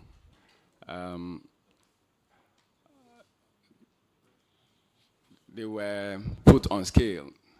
It was later when the promotion letter was released to them. So we have the copies of the promotion letter. How were they put on scale? Because what I know is that when you are promoted, you will be issued a letter to indicate that you have been promoted. And based on that letter, the school and then the accountant will process your document. They will forward it to GS. And then GS will also forward it to the region, the district director, the region to controller. So how did you generate this? What was the basis? That is what I want to know. Because the letter is the basis. That is the basic requirement. Please, sir, that was the former. Nowadays, we don't do upgrading letters before they do it automatic at the headquarters. Okay. We don't do anything before they bring it. Okay. Right. So now you have the letters. Yes. Okay. Yes, please. We have the letters. Auditors, can you confirm? Honorable Chair, they have presented the promotion letters and we have verified them. Thank you. So it's accurate? Yes. Right. Thank you. Kumasi Academy, your next infraction is on paragraph 110. And Honorable Nancy AJ will handle that one.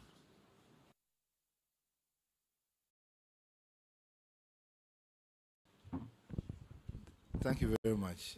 Conflict of interest. Thank you very much, Mr. Chairman.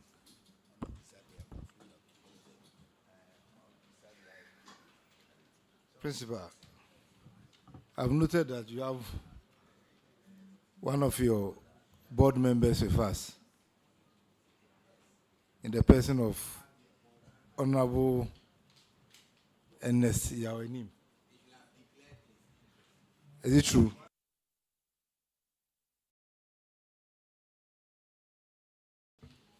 Honorable Chair, is one of our old students. Madam Chair, a proud one indeed. And I was just appointed to the schools board last week. Yes. And we were sworn into office last week. And all these infractions that have come out are things that I'm dealing with. And I promise the committee that the school will not be here next year to answer these infractions. That is something I can assure you. Sir, you don't run that school. We'll work with management to ensure that all these... We'll work with management. All right, thank you. You are assured that Thank Kumasi Academy will not appear next year. That is the assurance I'm giving you. Thank you very much, Mr. Chairman. Headmaster, with the assurance from your board member, let me find out from you. The tablets, are they still in your possession? Honorable Chair, we've distributed them to the students, so they are being used by students to enhance teaching and learning in the school. So the auditors are aware of that? Please, yes. Auditors, can you please confirm?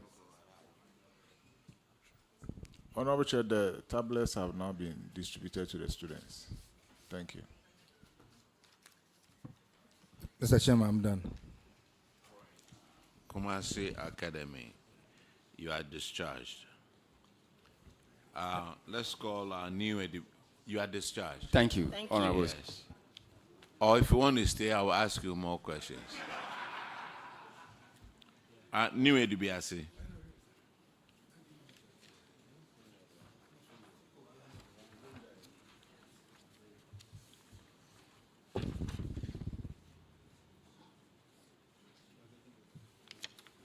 Introduce yourself to the committee. Thank you, Mr. Chair. My name is Apia Mensa Christopher, Headmaster New Edibiasi.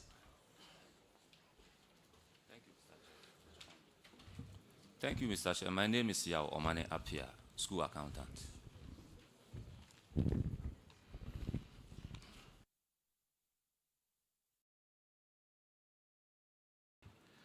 All right. Your infraction starts from paragraph 105, and Honorable Ellie Akrugu will handle that one.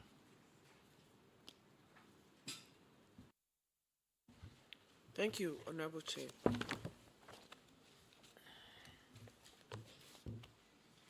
So your infraction, which school? Okay. So students of 363 are still holding on to textbooks. Can you tell us how many you have recovered so far?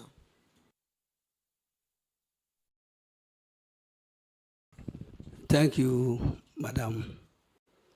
So far, I've been able to recover 297 books. 297 books. Out of the 744? No. No. Because it's recorded here. How many, please? 744. Please. Auditors. It's 744. No.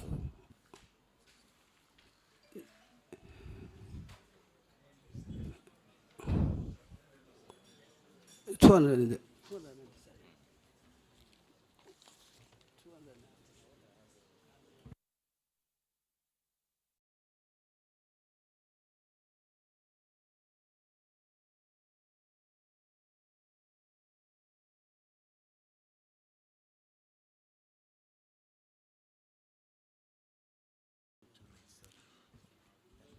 Honorable Chair, yes, the initial outstanding books were 744.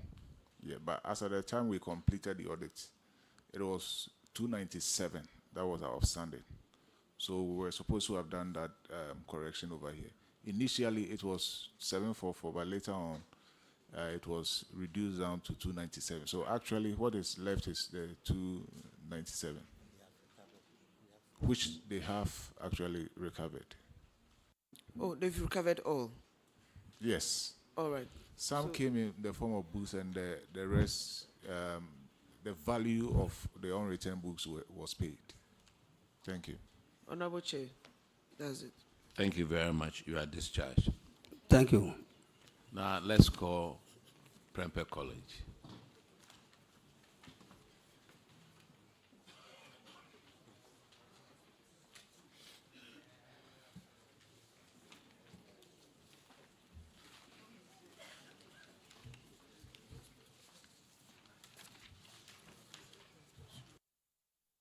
Please introduce yourself to the committee. Thank you, Mr. Chair. I'm very Reverend Louis Asari, Headmaster, Prempeh College. Headmaster, many of us are conflicted on this table. I'm saying many of us are conflicted on this table, so we are declaring it. Yes. My husband, my father, my brother, my son, they all came to Prempeh College. I'm Quenin Peter, accountant, Prempeh College. I won't say anything. No.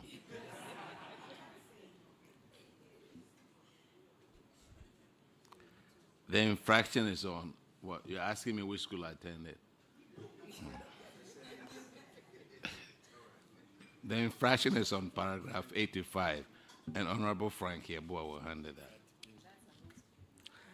Mr. Chairman, before I start, let me also declare that I'm a proud senior and no board of Prempeh College. And the current headmaster was my classmate. So, senior, the auditors reported that when the government of Ghana was constructing the Sofola interchange, a portion of our school land was taken, and we were promised an amount of 1,053,230 in compensation about 13 years ago. The government hasn't yet paid that amount. And since you're an old boy and a headmaster now, what have you done to recover this money from the government? Thank you. Thank you, Senior. Taking over from the old headmaster, we wrote to the consultants requesting for such payments, because I saw that the correspondence had been through the consultant, which is Value Properties, Principal Consultant, Value Properties. So we wrote through them to Urban Roads, and assurances were given. In fact, when we write to them, they don't write back, they only give us assurance. And we have since been doing that. The last of that letter is dated 4th June, rather, 2025. And we've since, so far, we've written 4 times, reminding them, and anytime we wrote, assurance was given that the monies will be paid. Only it is yet to be seen in our accounts. So you just mentioned that whenever you write to them, they don't write, but they just give assurance. So yes, which form does assurance take? Is it verbal or what? Verbal assurance. So you have all the letters you've written to them? Yes, please. But you haven't received any letter from them? No. Education Director. I'm sure you have a, yes. The government, the government has taken over our school land for a good reason, for a good purpose. We don't have a problem with that. You've promised to pay 1,053,213 in compensation since 2013, and you agree with me that 1 million in 2013 will be about 5 million today. So why have we not put measures in place to get our money for us so that we can develop our school? Thank you, Honorable. Honorable, you know, issues like this, we need to meet Is your microphone on? Yes, it's on. Okay. Yes, it's on. We need to meet with the consultant and the regional minister in order to get the money back. Because most of the contracts we will not know until we come to PAC or the school writes to us. So how long can this meeting be arranged? Since 2013, and nothing has been done about it. It will be arranged very soon. Very soon. How soon is your soon? How soon is your soon? Right from here, we will inform our regional minister, because the same thing will also happen to another school close by on that stretch. So we need to inform. So when you are negotiating with the government, are you going to talk about interest or what? At least, Honorable, what is there? We get it, then we talk about that. The money, 1 million in 2013, I'm sure will be worth 5 million today. So I think that I don't want to sound partial in respect of or in favor of Prempeh College, but I think it's unfair. You've taken our land, you've promised to pay a compensation, 1,053,230. More than 13 years now, you haven't paid a dime. So what do you want us to do? Please, education director and whoever is responsible, do something about it so that Prempeh College will get its money. That is simple. Please. Thank you, Chair. We'll be guided by the advice given us by Chairperson that writing and calling alone won't help. The regional director is quite active, and you see it's also physical. I'm also an old student. So he's now saying he's also an old student. You're an old student, and you are just sitting down for this thing to happen. Your name will be taken out of the register. Well, he said it has just come to his attention. Okay, thank you very much. So he will work around to assist. I don't want to go further. I'm done. All right, thank you. Now, Prempeh College, your other infraction is on paragraph 128. You have abandoned vehicles. You have a Tata bus. It says engine broke down. Minibus, car got burnt. Minibus, engine broke down, and the maintenance of car body. Tractor, blade broke. What has happened to these vehicles? You see, the school that I attended, all students would have repaired these for the school. Mr. Chair, the 3 other vehicles, except for the minibus that got burnt, are being repaired by the PTA. Yeah, so they are on course and almost done. But you didn't have insurance on the burnt one, right? Well, I am not sure about that.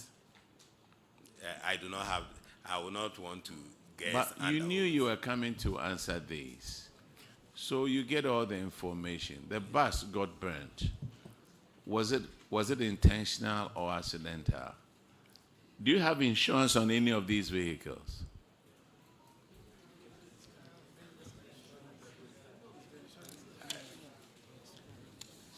And this requires a yes or no answer.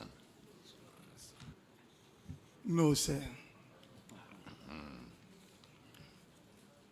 Why all students, get them insurance. So you're saying that we don't have insurance on our vehicles? Those with insurance, the insurances are bought from the GS, and that is the pickup bus, and then the new bus. So what about the building? You don't have any insurance on the building? No, please. Yes. Hey, no fire certificate, nothing. Hey, it's compulsory. Yeah, it's compulsory, so you can't say you don't have it.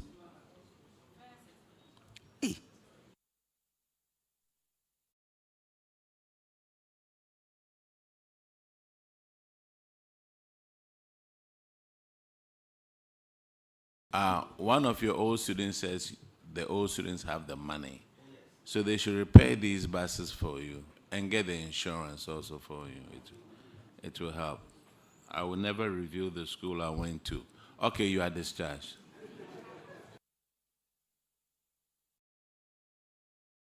St. George's SHTS.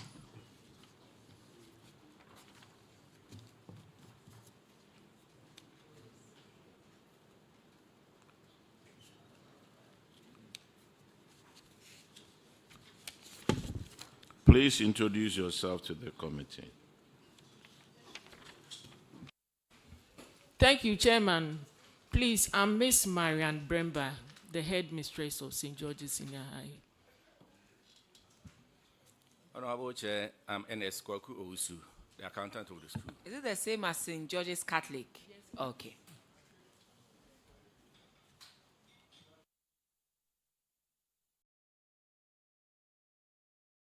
You have 2 infractions. And the first one is Honorable Fred Ahinkwa. It's on paragraph 89.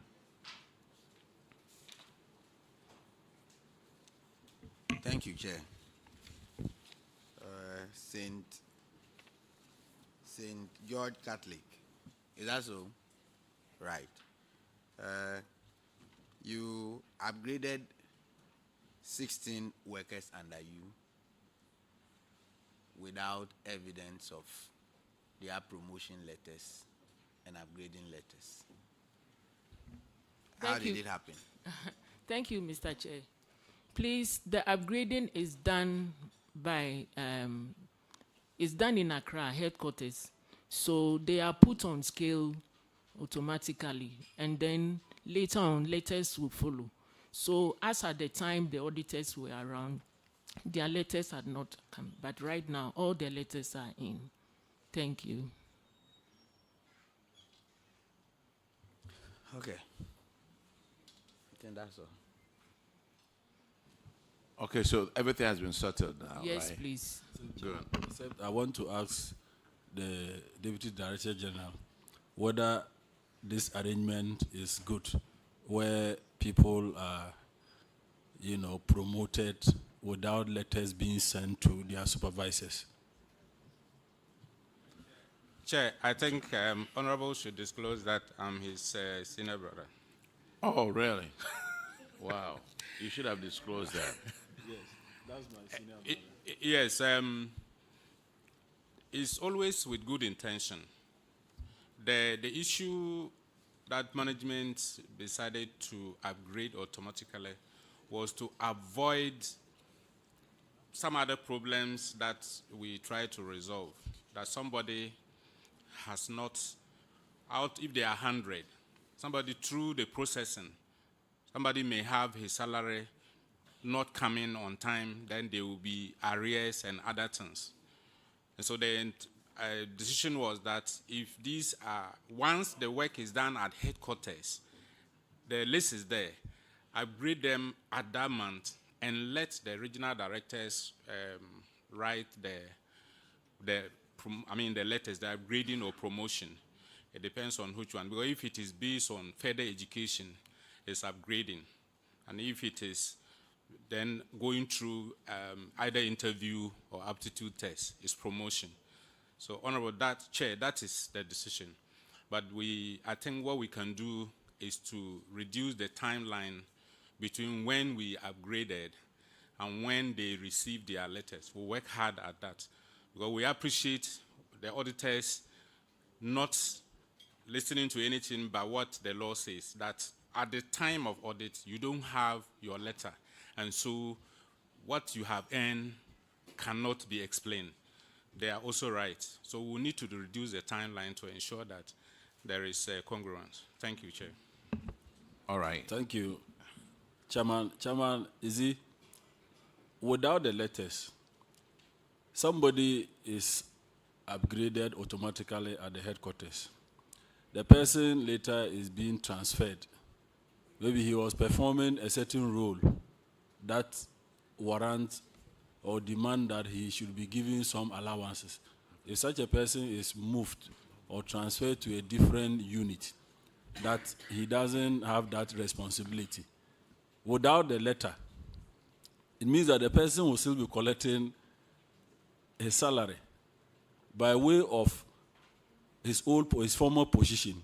So the letters should come in time. That's what I want to say. Thank you. All right, but Yeah, these Honorable issues Chair, have been resolved, right? There is an issue here. Even one of the things that as educational managers, what we get frightened seeing you is on end salary, because we know you treat it like procurement. But it has come with various characterization. Some of the people that you see, they receive monies that they don't have responsibilities for are people who have served this country well.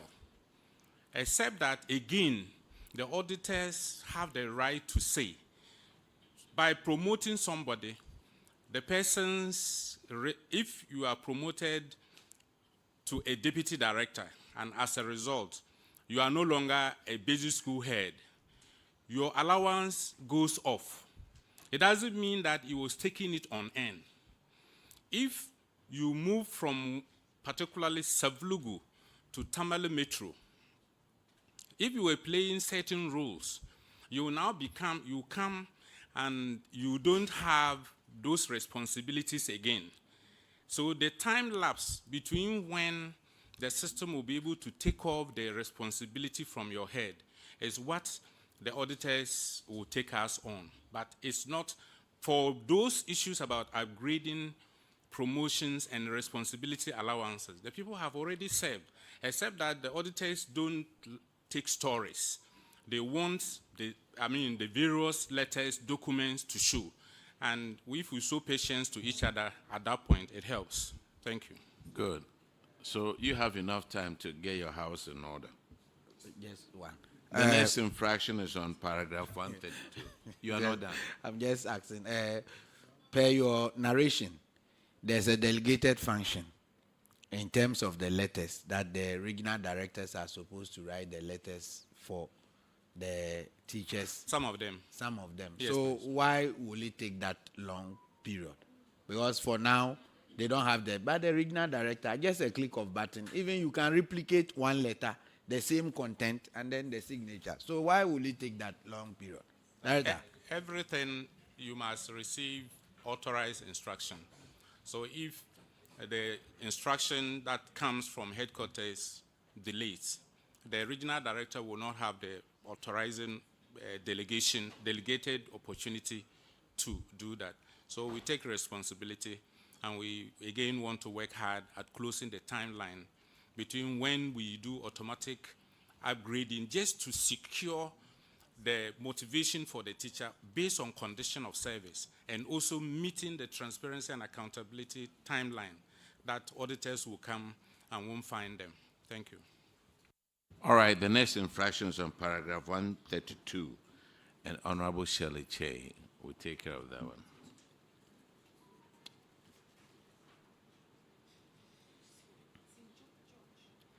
St. George's Catholic Senior High, and it's 132.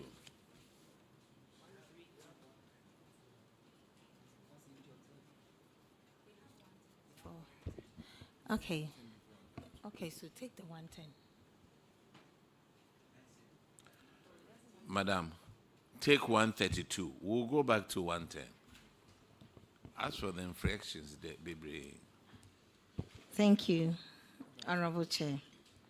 So you have training equipment that you've not put to use. Can you update the committee on the status of this? Thank you, Chairman. Please, those equipment were supplied by the Ministry of Education, and they ordered us to wait for installation. The installers were coming from India.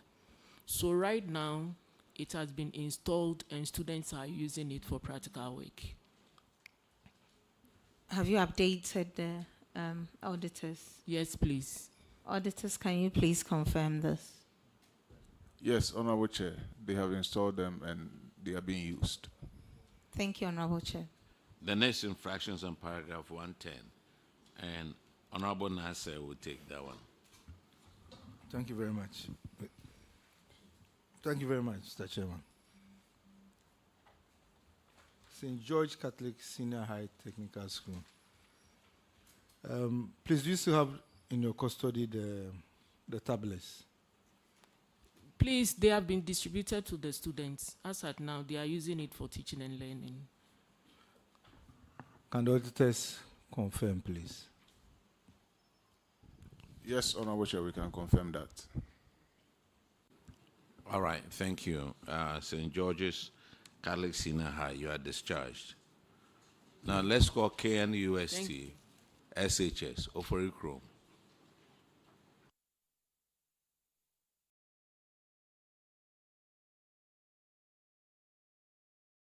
Please introduce yourself to the committee. Dodu Entry Bosiako Anthony is my name, Headmaster KNUST Senior High School. Please, I'm Bibiani-Anhwiaso-Bekwai accountant.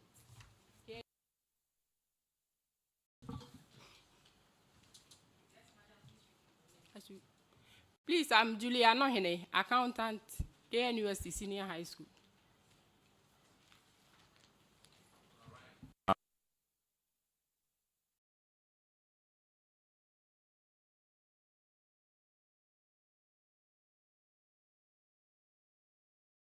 Yes, sir. Thank you. Abandoned and delayed GET Fund projects. And KNUST, you have a 3-story classroom block, which is 55% complete, and periods of delay is 20 years.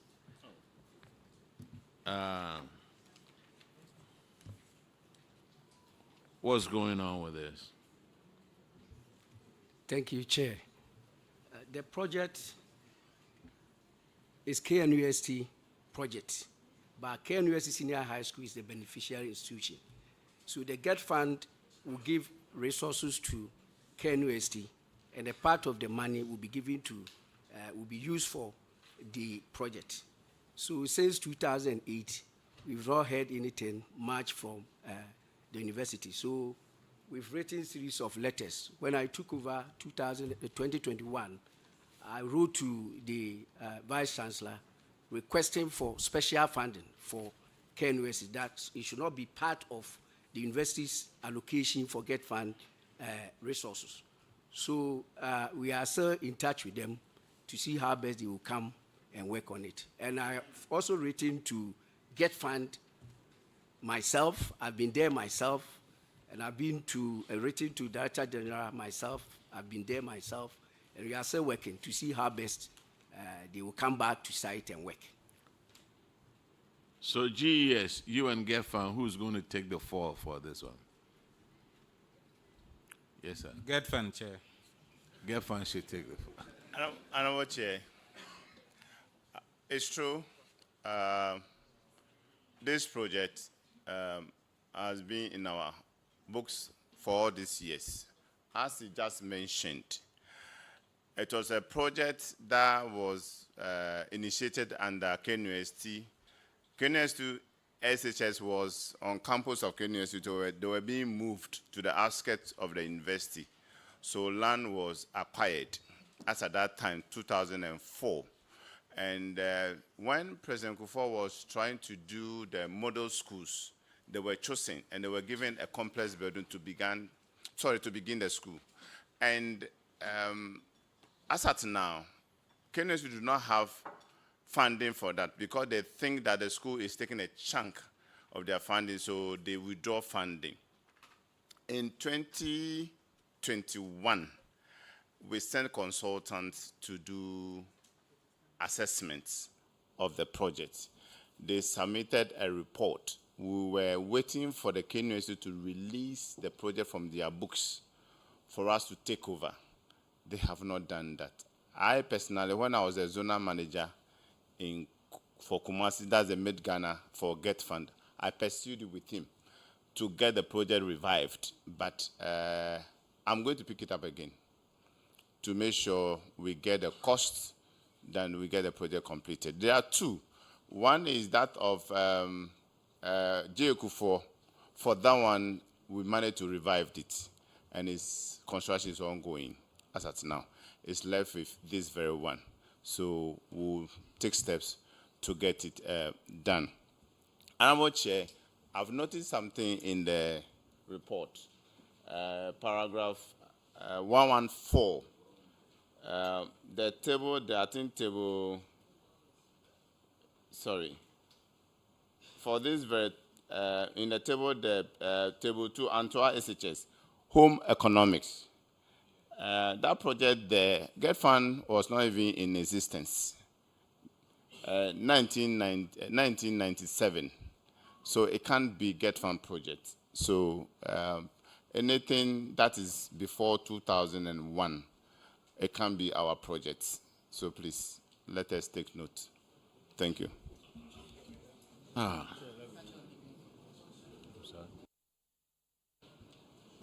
Get Fund, please, what would it take KNUST to take this off their books to enable you complete the project? Thank you, Honorable Chair. This is how it is. Since the project was initiated by them, I gave them that advice that they should write to the contractor, telling them that the project in itself, the duration has elapsed in terms of law, and they don't also have the funding.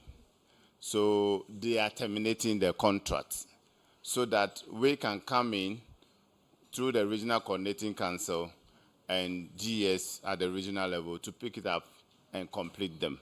That has not been done. I had quite a number of discussions with the Director of Works that should be done so that we can pick it up. So if they write to the contractor that because the time has elapsed, they are terminating the contract, Get Fund can take over We'll and pick do it the up. needful. We'll pick it up. We'll get that letter to you before the week ends. Thank you. Yeah. If that's simple for Get Fund to take over a building that has been abandoned for years, I will make sure I personally get that letter so Get Fund can take over. Thank you, Madam Chair. Thank you, Chair. You see the power of public accounts committee? Yes, sir. All right. Is that the only infraction you have? Yes.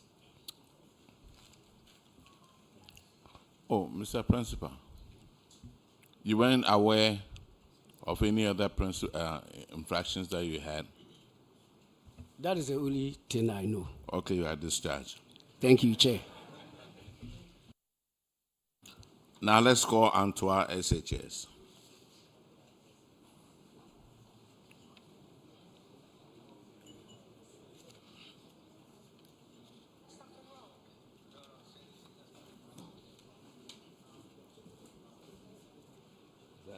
What is that? Was that public accounts? I had the lady who was filing yesterday.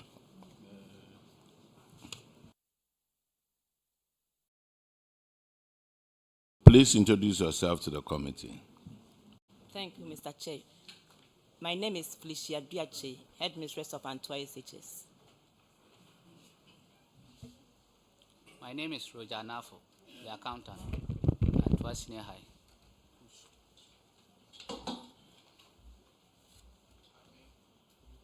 I think, Antoa, yours is also an abandoned project. And the Get Fund officer over here has answered one for you.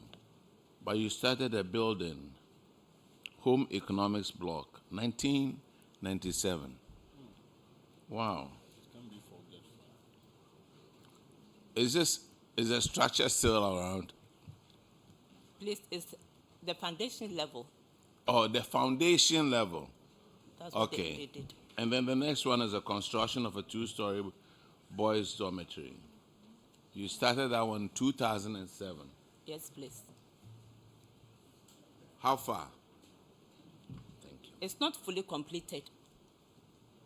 But it was 75% completed in 2007. Yes, please.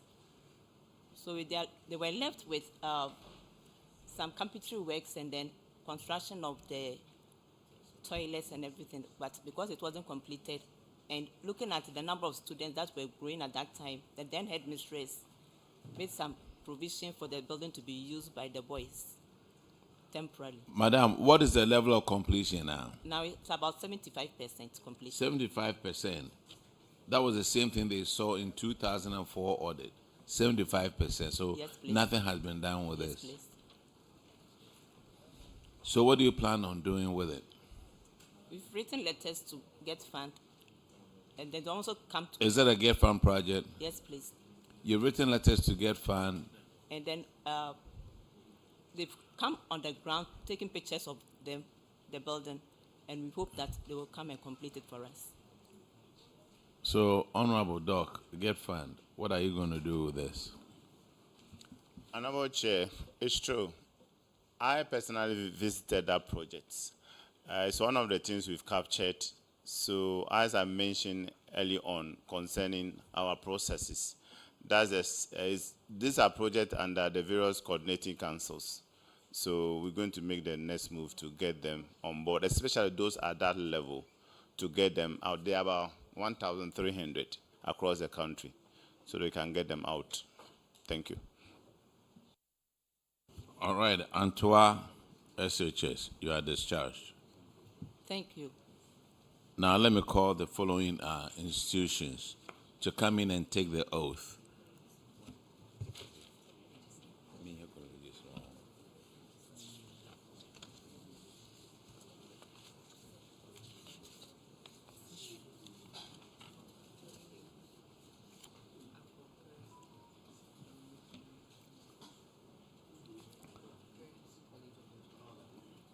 Let's call Akrokre College of Education.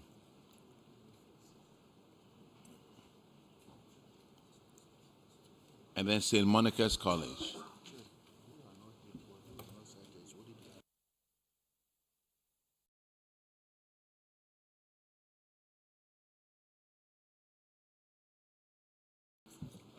St. Monica's College, are you here? Akrokre College, are you here?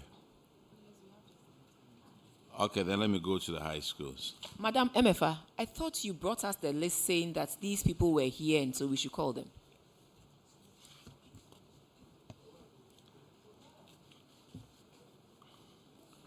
Okay, let me call these schools. Ifwa Kobi Ampim, girls, are you here? Mansuman SHS, are you here? Come forward, come and take the oath. Upon Memorial SHS. Pakoso SHS, are you here? What about Otumfuo Osetutu College? And Sakafie Islamic SHS? Sakafia. Now, please take the oath.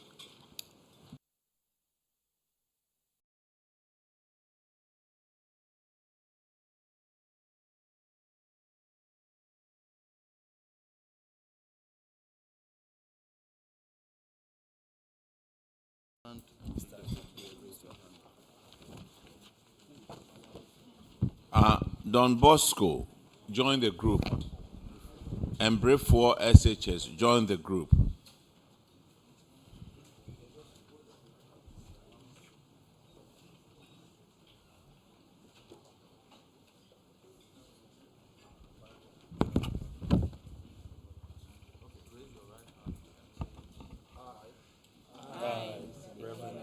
Nicholas. Do in the name of the Almighty God swear that the evidence I shall give this court touching the matter and issue shall be the truth, the whole truth, and nothing but the truth. So help me God. Okay, let's have Don Bosco, special school.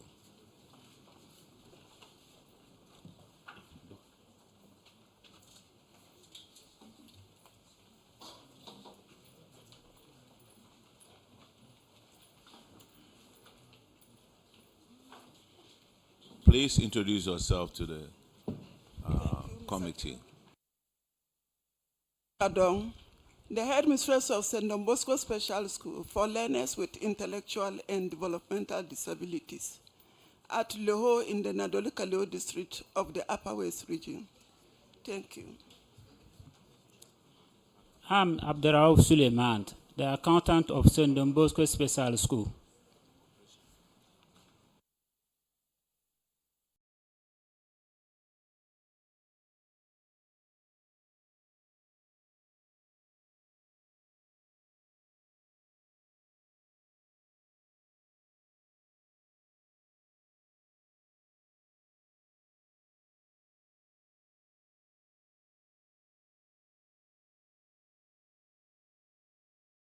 What brings you here, Don Bosco?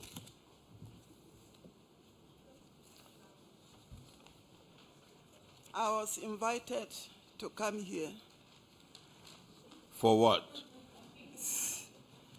Thank you, Mr. Chairman. So you don't know why you are here? I know, Mr. Chairman, please. So that's what I'm asking you. What brings you here? Thank you, Mr. Chairman. I was hoping that, for example, you said that unpaid utility bills of 44,000 that brought you here. Isn't that the story? That is true. Have Mr. you Chairman. paid it? Yes, please. It has been cleared. And is that the only one that brought you here? No, Mr. Chairman. Okay. The other issue is on tax clearance. Tax clearance, have you paid it? Yes, please, Mr. Chairman. Auditors, could you confirm, please? Yes, Honorable Chair, their issues have been resolved.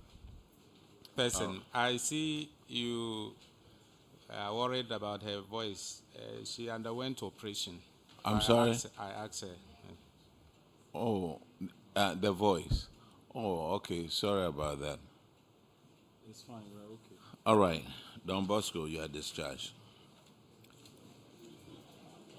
Brief for SHS. Madam, do you have an assistant headmaster or headmistress? Headmaster. So why didn't you allow that person to come to Tamale? Then you had to come all the way. We feel very sorry for you, but please, next time, you can delegate to your assistant to come. Because when we came to Tamale, you couldn't make it, but they didn't say that you were under any, they just said you were not available. Thank you, Mr. Chairman. Sorry.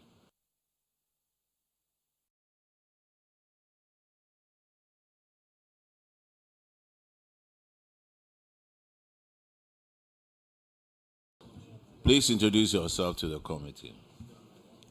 Please, in the person of Idris Harris, head of school, Briefview Senior High School, in the Laura municipality of the Upper West region of Ghana. Thank you, Chair. Tengan Edmond is my name, the accountant. Your position? The accountant. Okay, what brings you here? We are here to answer a query on abandoned project. Abandoned project? Yes. How many do you have? We have 5.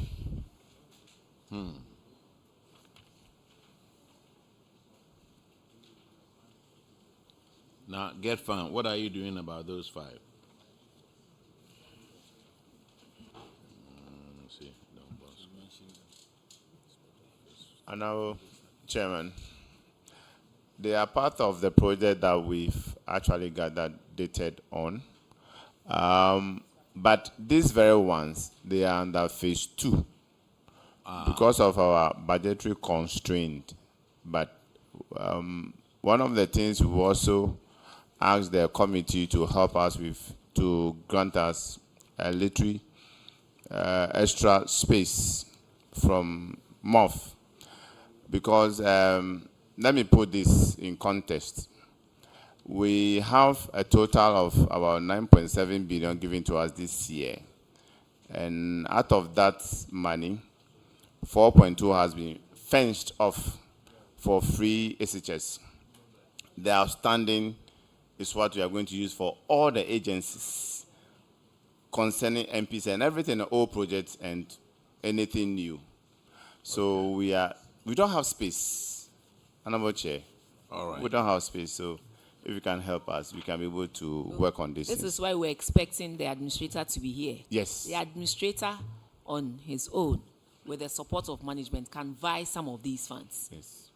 Looking at the magnitude of the abandoned projects. And that is why it's important that he himself is here. I concur. But we've heard you. Thank you. Honorable Chair, the headmaster is saying something.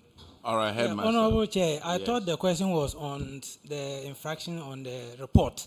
But actually, after the audit, the contractor came to site and they have completed all the project, and all the 5 of them, as I said now, are in use. Auditors, could you confirm, please? Honorable Chair, we are here to inspect the projects to confirm his assertion. Thank you. So, the headmaster, right? Yes, please. Or the principal, The or headmaster. the headmaster. When were those completed? The project were completed 2 months ago. 2 months ago. Yes, please. Okay, so I have the picture. I have the pictures here. the auditors will go do a follow-up and verify. Is that the only infraction that brought you here? Yes, Mr. Chair.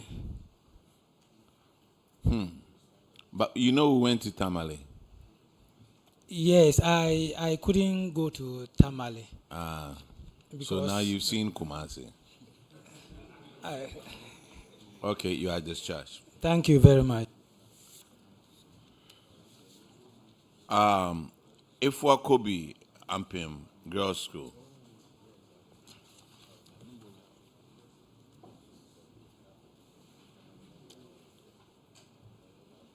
Shirley Chain.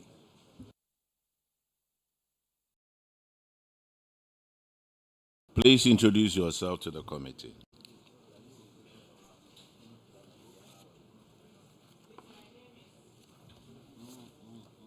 Please, my name is Miss Emilia Denucci, the headmistress of the Efiakobi Girls SHS.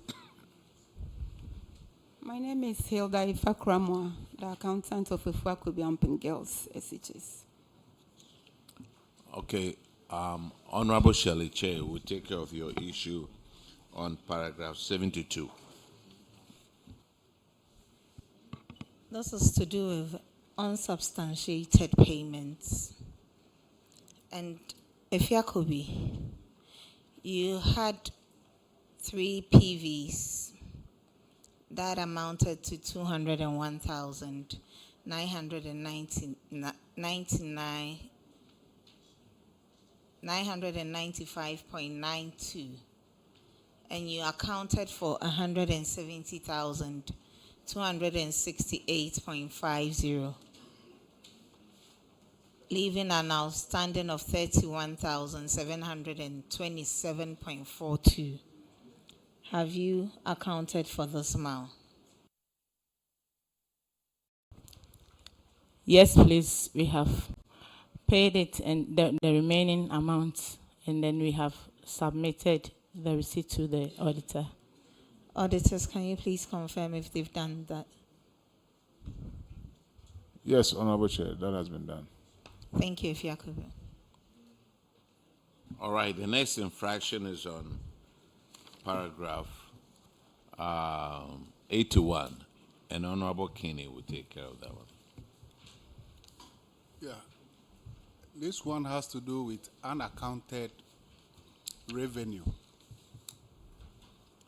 It was noted that a non-tax revenue amounting to 28,000 Ghana cedis was collected, but only 21,070 Ghana cedis was lodged into the school's bank account. The auditors recommended that the remaining balance of 6,930 be retrieved and paid into the school bank's account. Has that been done? Yes, please, it has been retrieved, and then the receipt has been sent to the auditor.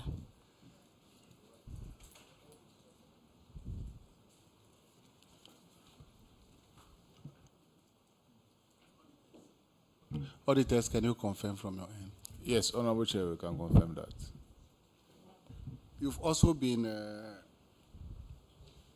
asked to ensure that subsequent payments are collected and paid immediately into your account. What measures have you put in place to ensure that this doesn't occur again? Yes, we have discussed that, and we have decided that prompt payment should be done.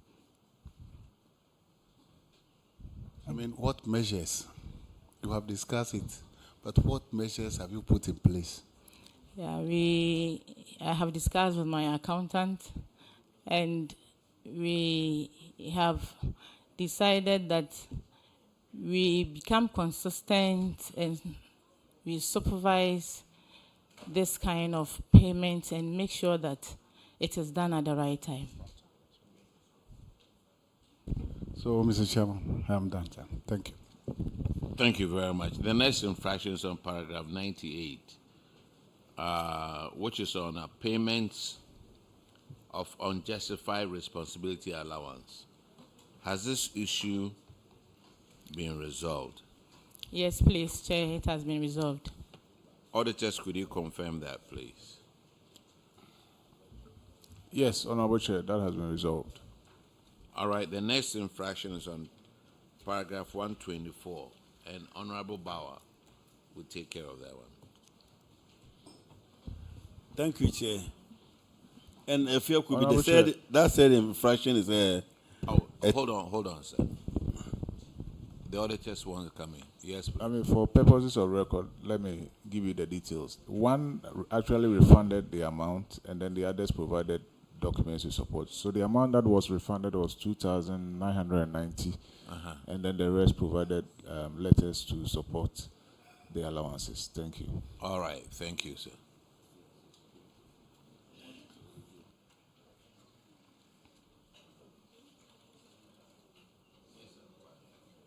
Thank you, Chair. If I could be, you failed to remit taxes on 16 PVs, spanning the period January to August 2024. And the total tax due was 14,222.67 Ghana cedis. The recommendation was that you should remit this without delay. Have you done that? Yes, please, we have done that. Auditors, can you confirm? Honorable Chair, a total of 14,222.67 has been remitted to the GRA. Thank you. All right, thank you very much. Thank you. If here could be, I think that is all for you. You are discharged. Thank you, Chair.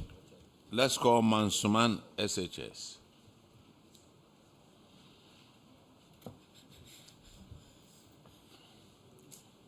Please introduce yourself to the committee. Please, Chair, my name is Reverend Nicholas Adibeko, Headmaster, Mansuman Senior High School.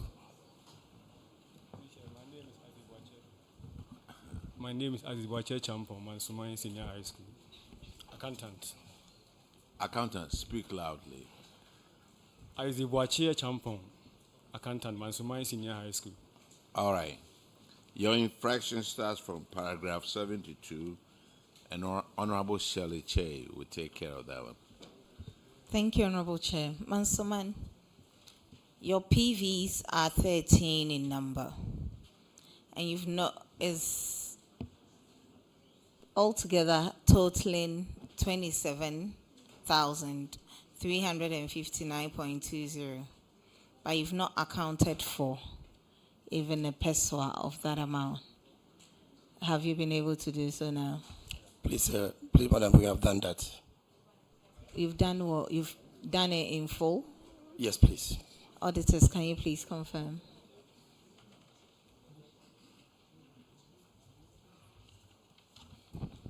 Honorable Chair, the actual amount was refunded, so the matter has been resolved now. Thank you. So the matter has been resolved. The next infraction is at paragraph 105. Honorable Alec Plim Agorogo will take care of that one. Thank you, Mr. Chair. Mansuman. Yes, madam. You are supposed to retrieve 99 textbooks from 43 students. Yes, please. Totaling amount of 2,970. Can you kindly update us, Please, on the status? Please, madam. The monies have been paid, and then the books have been recorded. Auditors, can you please confirm from Mansuman High School? Honorable Chair, the value of the books was actually paid, so the issue has been resolved. Thank you, Honorable Chair. All right, thank you. Mansuman SHS, you are discharged. No. Thank you, Chair.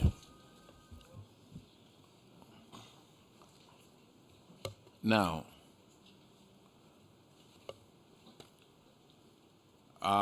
upon Memorial SHS.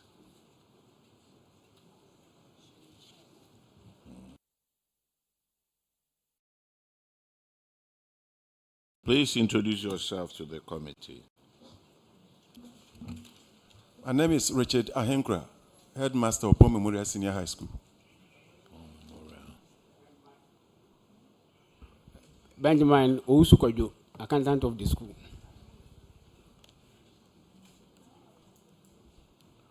What brings you here? We are here to answer query on unsubstantiated payment. Unsubstantiated payment of 3,600. 3,600. And have you done that? Yes, we have paid that. Shirley, it's yours, please. Go ahead. Okay. Upon your PVs were 3. It was totaling 5,630, and you accounted for 2,030 cedis. So the outstanding of 3,600 cedis, have you accounted for that? Yes, please. It has been paid. Have you updated the auditors? Yes, please. Auditors, can you please confirm this? Yeah, Honorable Chair, we recommended for a refund, which they did. So the matter has been resolved. Thank you.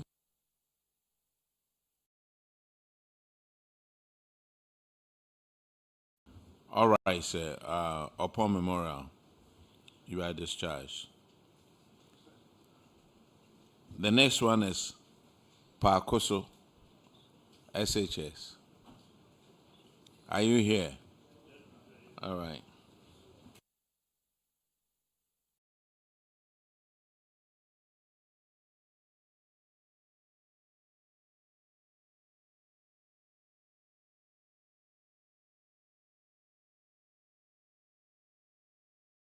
Please introduce yourself to the committee. Thank you, Honorable Chair. My name is Paul Kinsey Arthur, the headmaster of Pakoso SHS. Thank you, Honorable Chair. I'm Abdullah Abdul Jabbar, the accountant for Pakoso Senior High School.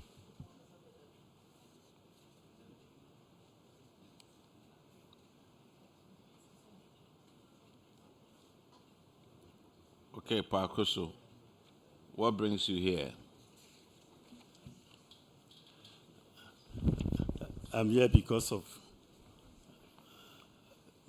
the upgrading letters were not ready. Sorry?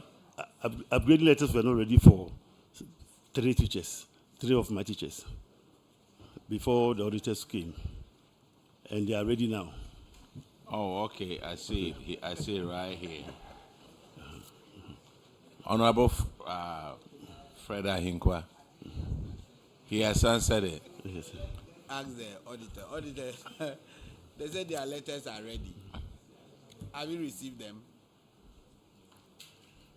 Pakoso, the upgrading letters and the promotion letters. That they have produced the letters. Is it true?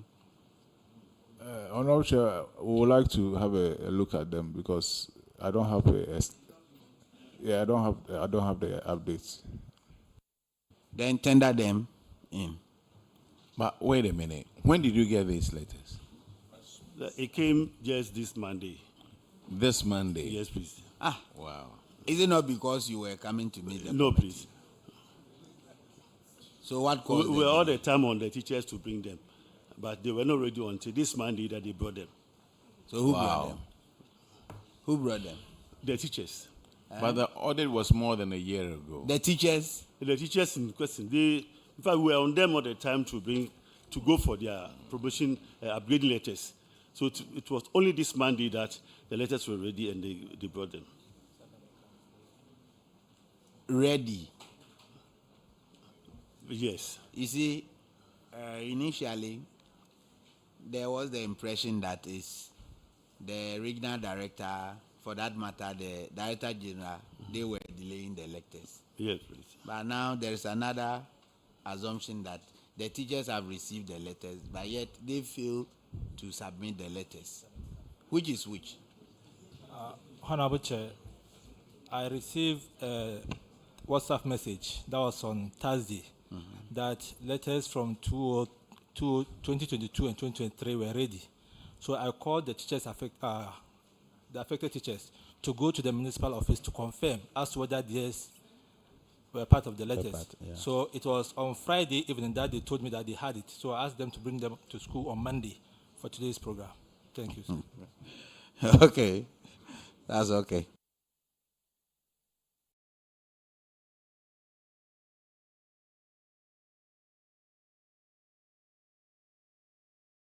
That is the only infraction, right? All right. Thank you. You are discharged. Now, let's call Otumfo Osetu to the second college.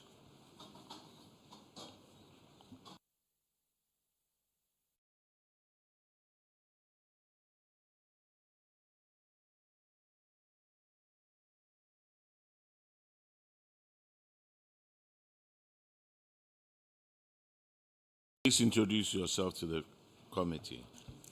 Honorable Chair, my name is Samuel Kwame Adama, Headmaster Otumfo to the Second College. All right. I am a Siedu Brimpon, the school accountant. Okay. Honorable Frederick Yao Ahinkwa will take care of that one too.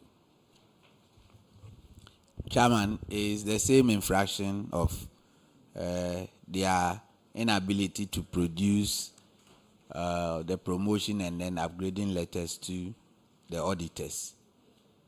Do you have them now? Honorable Chair, thank you. Yes, we have them and produce them to the auditor. With you now? We've already produced it to the auditor. You've given it to them? Yes, please. Auditors, let's have your attention. Auditors, do you have them? Yes, Honorable Chair, the person does not qualify for the rank on which is it a he? It's a he. He has been placed. So there has been some plan to recover. We have been able to recover 7,000 from that person. So there is no promotion letter given to us for the person because the person doesn't qualify. There is no letter to that effect. Please. So where is that person? Headmaster. Honorable Chair, the young man in question is on a vacation, but I think we were asked to produce the document to the auditor and we sent it to him. So I'm a bit surprised. No, the auditor is also raising another issue that, yes, this person was upgraded, promoted, but with his current rank where he is not qualified to be there. That means he's earning salary which he shouldn't take. Honorable Chair, thank you. What is his rank per your documents, the documents that you have in your possession, at least you are the headmaster, you have a track of all teachers and then their qualifications and their ranks.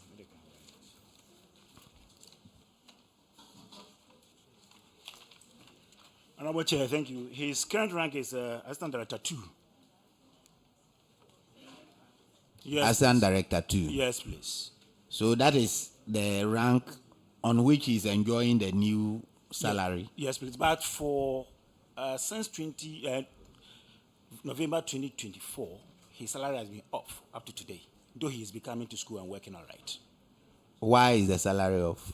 Well, we cannot tell. After the auditors came and then identified the infraction, the corrections were made, and since November to now, he has not taken salary, but he comes to school. So now he's not supposed to be on the rank. He's on it. Whom are we to attribute that gap to?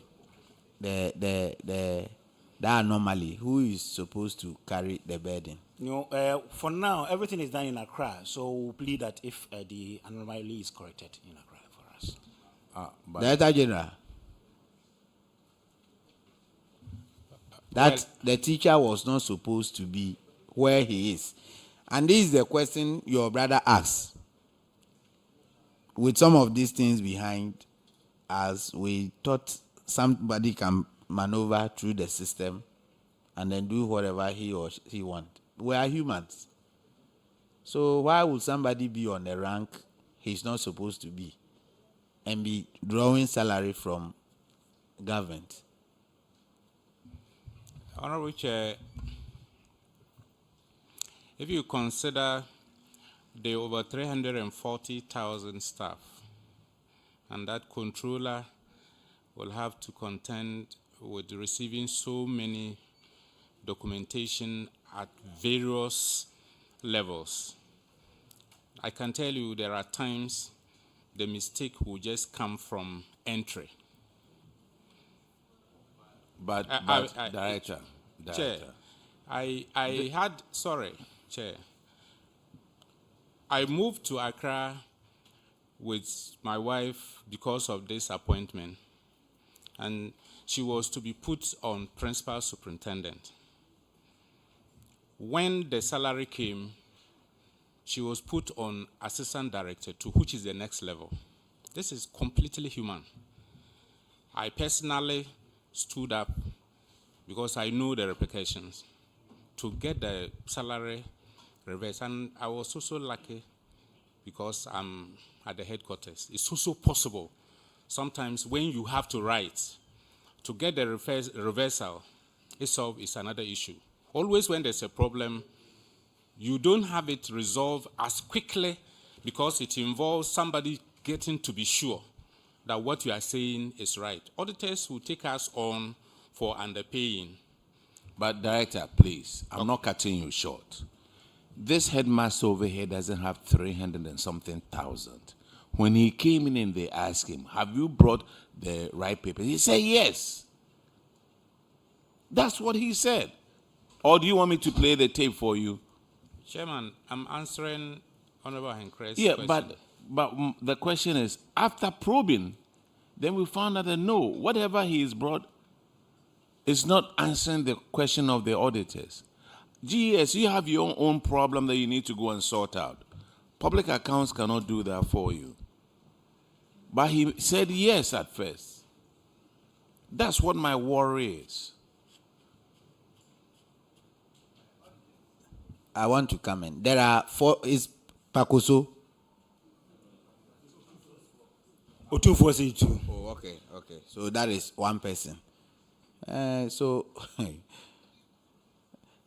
Chair, I will this issue. GES has a problem to solve, and we are not going to solve it for them. And so he's still not at the level where he's supposed to be. Isn't that so? Honorable Chair, he's been brought to his current rank, that's the AD2. But salary has gone off since November 2024.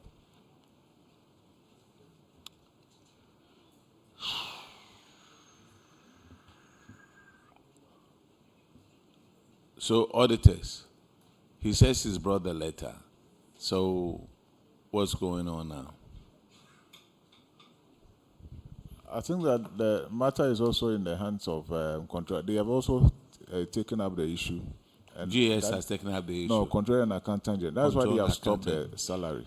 Okay. They have also picked up the issue. So they've stopped the salary until the matter is resolved. Yeah. They will not restore. Okay, GS should help us solve this problem.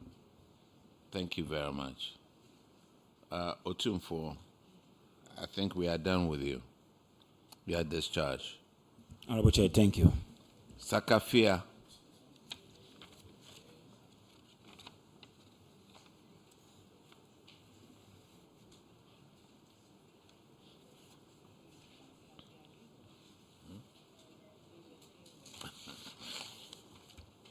Please introduce yourself to the committee. Yes. My name is Mohammed Shahid, Headmaster, Sakafia Islamic Senior High School. Please, I'm Ousu Japan,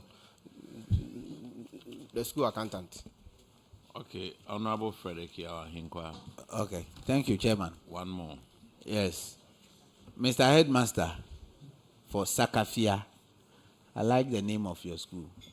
What language is that? Yes, it's Arabic.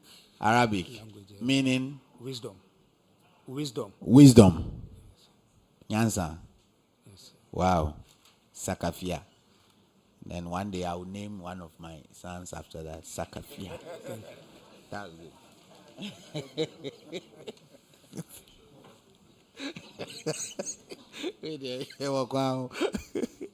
Okay.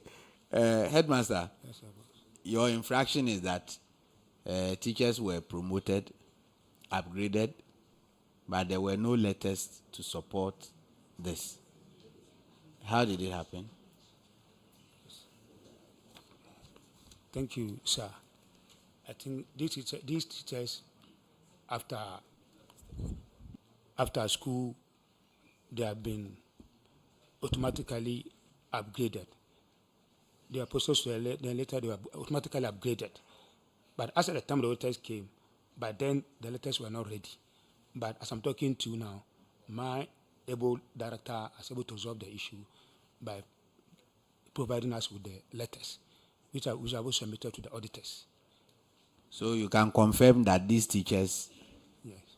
they have received their letters all right. They Yes, are sir. on the Yes, correct sir. rank. Yes, sir. These are. Unlike the case of Osei Tutu. Yeah, these are the So the 9 of them have all qualified. Yes, sir. Yes, sir. So they are enjoying legitimate salary. Yeah, they're legitimate. Okay, Yes, sir. auditors, that they have brought the letters. So tender them in and then we proceed. So tender the documents. Yeah. You have them? We have Okay. the copy of Okay. them. Right. Yeah, so we have the letter supporting their current ranks. I think that is all. We are done. Thank you. You are discharged. Thank you. Now, let me call the next 9 schools. You take the oath and then we continue.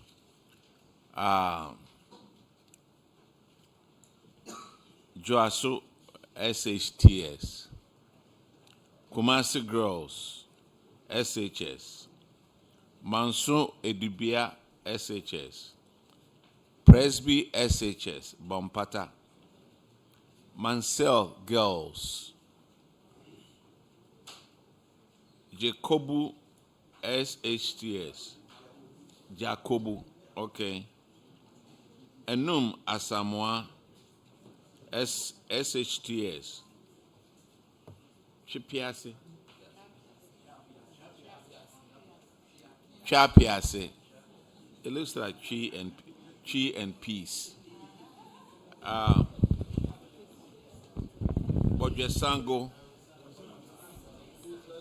Bodjesango, and then Don't Pass it, SHS.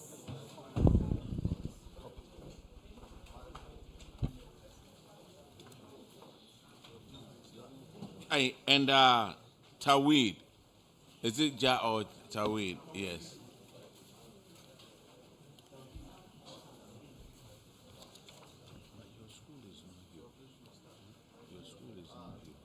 I, Adelaide Bia Powers, do in the name of the Almighty God swear that evidence I shall give before this committee touching the matter in issue shall be the truth, the whole truth, and nothing but the truth. So help me God.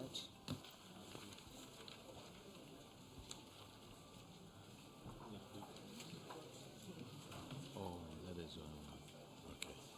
I will call him.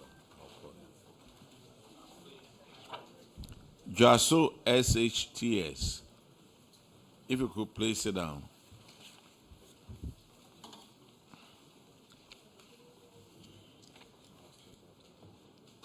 Don't go too far. Don't go. Please introduce yourself to the committee.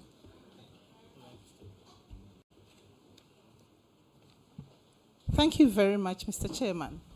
Please, my name is Ishmelia Krenzel, the headmistress of Jasu Senior High Technical School. Mr. Chairman, I am Peter Kobujesi, the accountant of the school.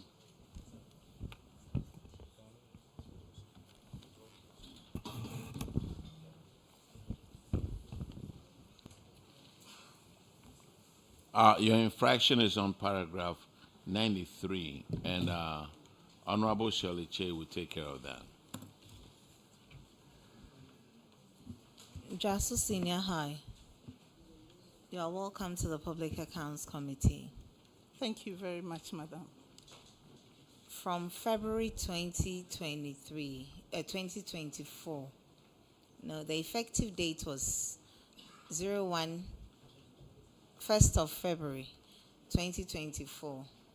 You paid Mr. Bibiani-Anhwiaso an amount of 4,787.74, which, as a salary, that was unearned. Have you been able to recover the amount? Thank you, Madam. Please, the said amount has already been recovered and paid into the Controller and Accountant General's Department's recovery account. Auditors, can you please confirm if the amount has been paid? Yes, Honorable Chair, the amount has been recovered into the Auditor General's recoveries account, not the Controller. Oh, thank you, sir. Thank you, Honorable Chair. You are discharged, Madam. Thank you very much. Kumasi girls, please.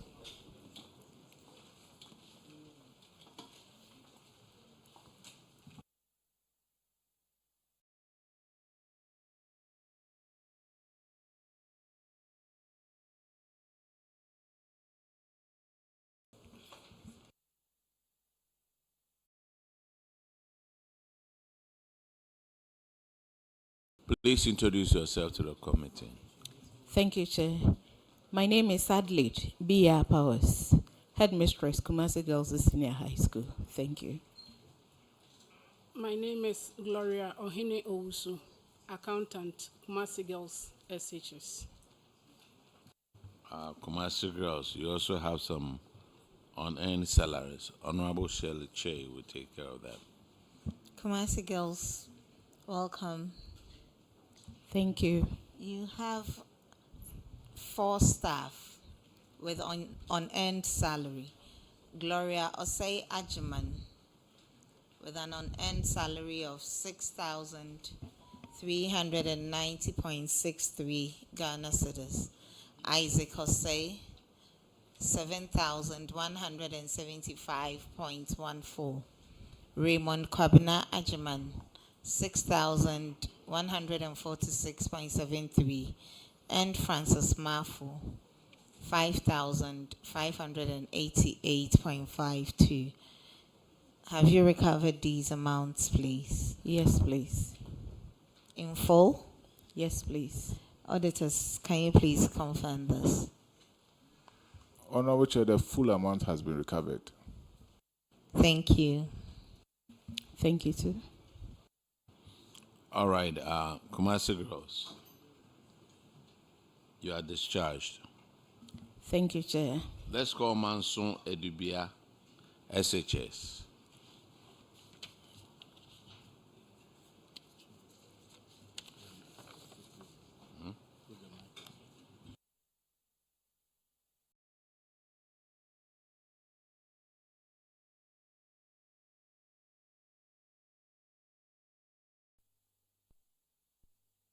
Please introduce yourself to the committee. I'm Theophilus Yeboah, Headmaster, Mansour Dubia SHS. Honorable Chair, Kwabna Adumakon, School Accountant. Thank you. All right, the same issue with Honorable Shirley Che. Mansour Dubia, Priscilla entry was paid an amount of 4,413.70 Ghana cedis. Have you recovered on end salary? Honorable Chair, that the said amount has been retrieved and paid into the Auditor General's recovery account. Thank you. Auditors, can you please confirm? Yes, Honorable Chair, the amount has been recovered. Thank you. Discharge. Let's call Presby SHS Bompata.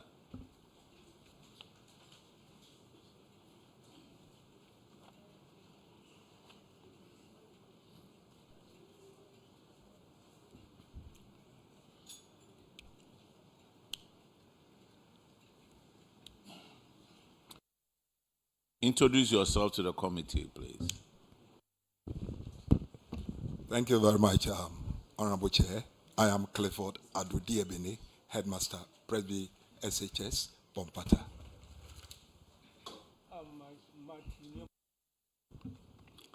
Accountant, Bompata SHS.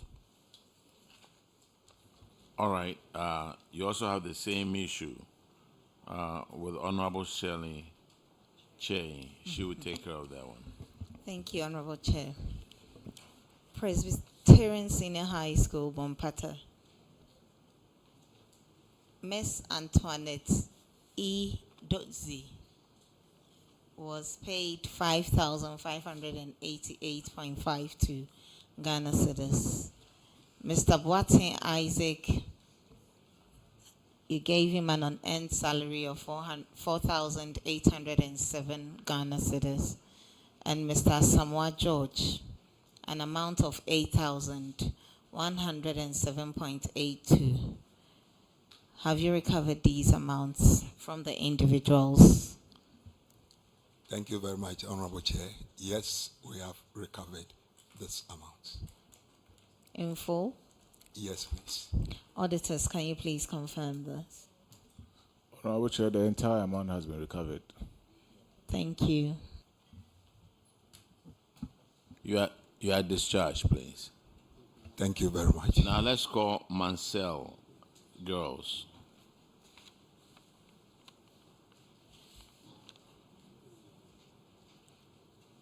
That's you.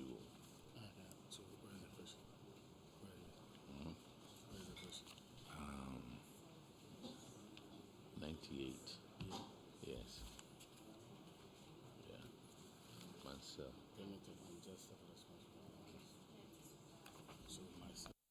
Please introduce yourself to the committee.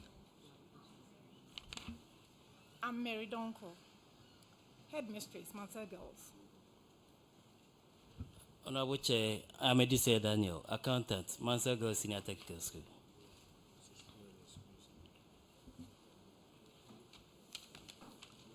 Your infraction is on paragraph 98, and Honorable Gape will take care of that. Marcel, guys, you are welcome. Thank you, sir. Your infraction basically is contravention of Regulation 86 of the PFM Regulation 2019. The auditors have noted that your institution, you have transferred some institution as a result of non-performing your responsibility. You wrongly pay responsibility allowance. You wrongly pay responsibility allowance to Portia Odum in October 2024, and all these are 2024. Yachia, George Queno, Perpetua Ajiman, and Albert Ofori. And amount is totaling 3,000, all the amounts. In terms of Portia Odum is 2,635. George 3,317.25. Yachia is 2,635. Perpetua is 2,635.25, and Abbott 3,244. This transfer of the money to them, which they don't warrant, what is the status regards to? Thank you very much, Honorable Chair. Yeah, we've asked them to pay back the money, and then almost at the moment, 61% is paid. We've given them up to next month ending to finish everything. So Portia, out of 2,635, how much did she pay? For Portia, she has paid 1,100 at the moment. The remaining, how much? 1,000? 96. When is she going to pay the rest? We've given her up to the end of next month. End of next month? Yes, sir. What about George? George is left with 464.39, and we've given him up to the same time. The remaining 400 Ghana cedis to pay? Yes, sir. So he's paying at the end of this month? Probably for him, at the end of this month, he will finish paying. By for Portia and EHR, end of next month. End of next month? Yes, sir. So what about Perpetual Ajiman? Perpetua is done paying, and then Ofori too is done paying. Auditors, can you confirm that?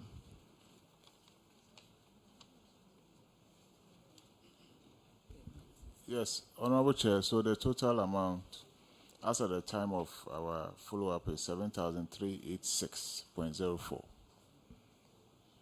So there are still balances that are supposed to be covered. Oh. Chair, I mean, your hand to direct. The rest of it, when are you going to collect them? Honorable Chair, by the end of next month, they will finish paying. Next month is May. Ending. Ending of May. We'll hold you up to it. Otherwise, you pay out of your pocket. Honorable Chair, it shall be done. Good. Auditors, take note of it. You are discharged. Thank you very much. Now let's call Jacobu. Hey. SHS. I need a book.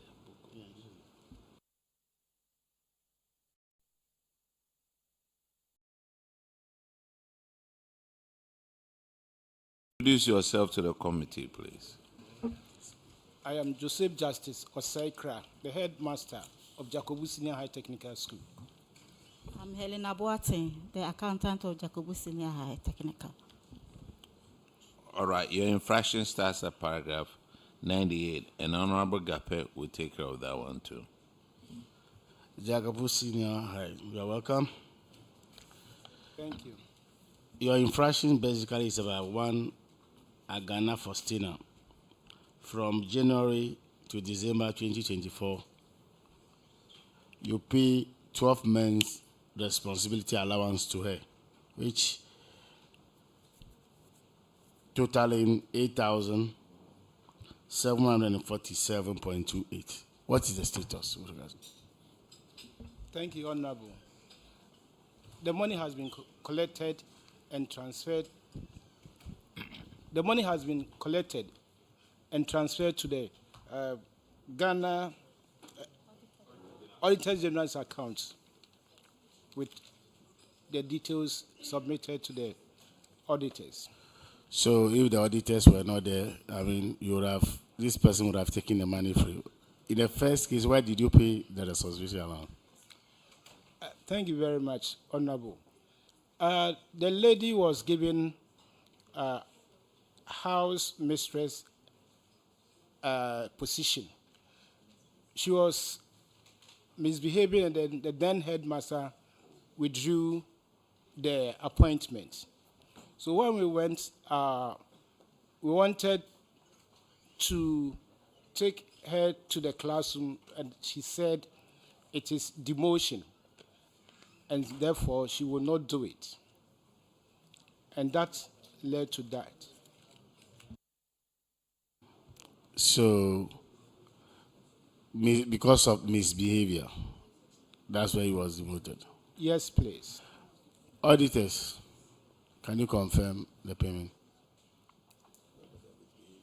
Yes, Honorable Chair, the total amount has been recovered.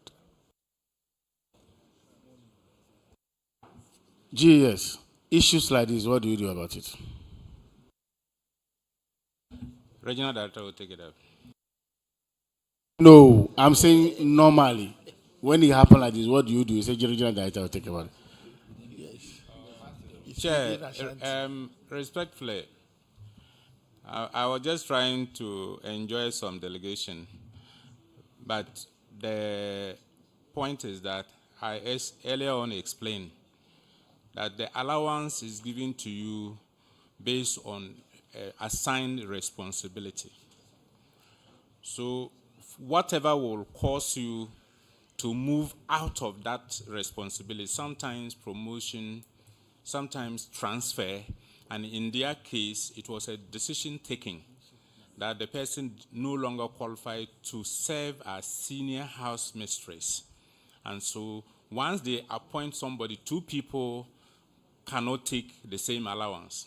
And so it is within the right of the school to take a disciplinary action if they met the criteria or the conditions for the breach of code of conduct, and the school determined that they would not allow her to serve as senior house mistress. Once somebody is assigned, she loses the opportunity to take the responsibility allowance.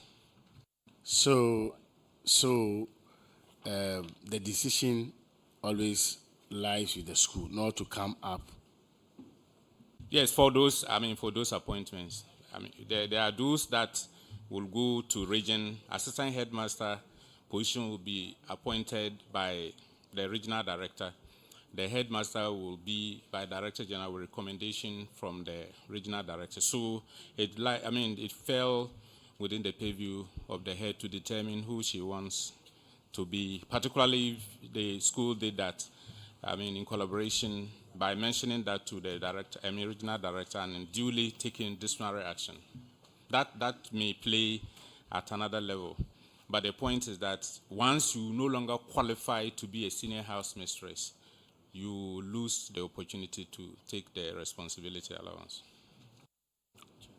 All right, thank you. The next infraction is on paragraph 117, and that is abandoned or delayed projects. Jakubu, you have construction of a dining hall. What has happened to this? The construction of the dining hall, it was a common fund project.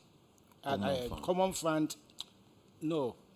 This is Assembly Common Fund. This is Assembly Common Fund. In fact, it started 2010 and was supposed to be completed on 2011. And it was 35% complete. So and what is the status now? The status now is still there, actually. We have written to the Assembly, the DC, the then DC. They came there several times to inspect it, but nothing has been done as of now. Have you contacted the new Assembly? Yes, the new DC, I've contacted him, and even the MP just came there just last Sunday, and then he too also came there to see it. What about the school administration block? The school administration block is also, it was a PTA project, and it is also stored. It says source of funding is IGF. Free Senior High School Secretariat. No, it's IGF. Oh. IGF for the administration block. And PTA has taken it up to continue, though they were doing some projects over there, sick bay, and they said when they finish that they will come to that. And personally, I have also written to AGA Sustainability Office 2 occasions to ask for their help to come and then put up the building for us.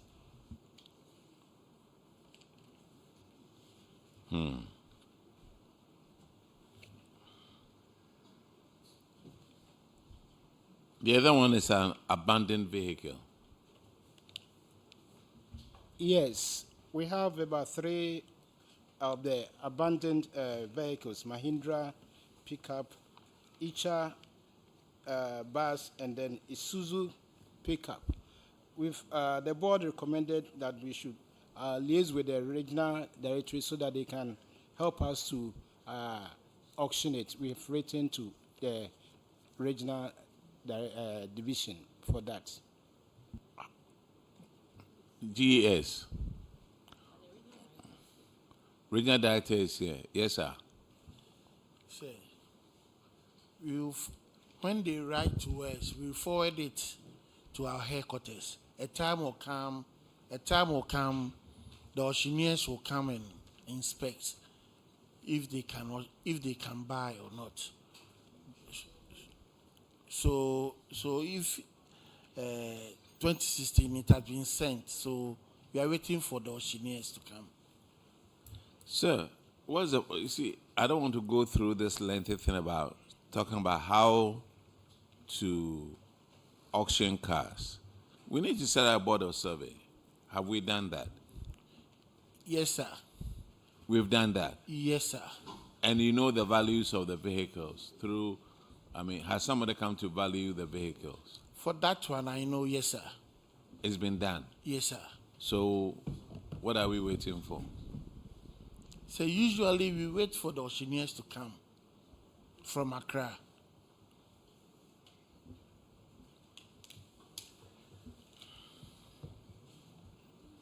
Auditors, just give us education on how to auction these cars so that the other schools will know.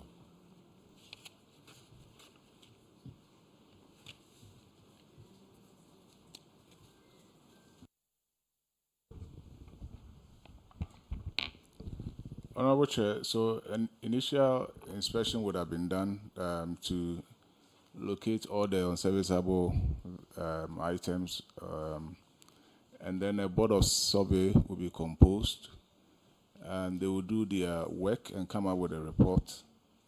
Now, when the approval has been given to auction the vehicles, then they will go ahead, get the auctioneer to go through the process of auctioning the vehicles.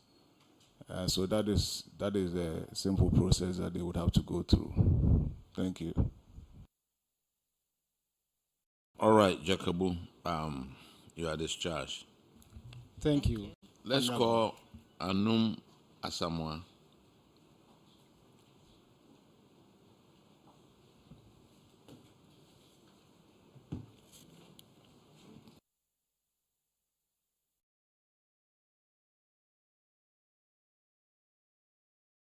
Please introduce yourself to the committee.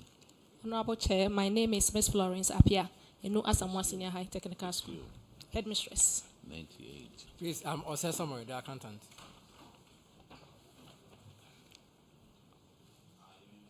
Your infraction is on paragraph 98, and it's about unjustified payment of unjustified responsibility allowance.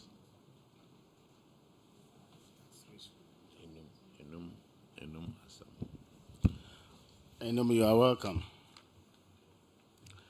Yeah, one Francis Adai.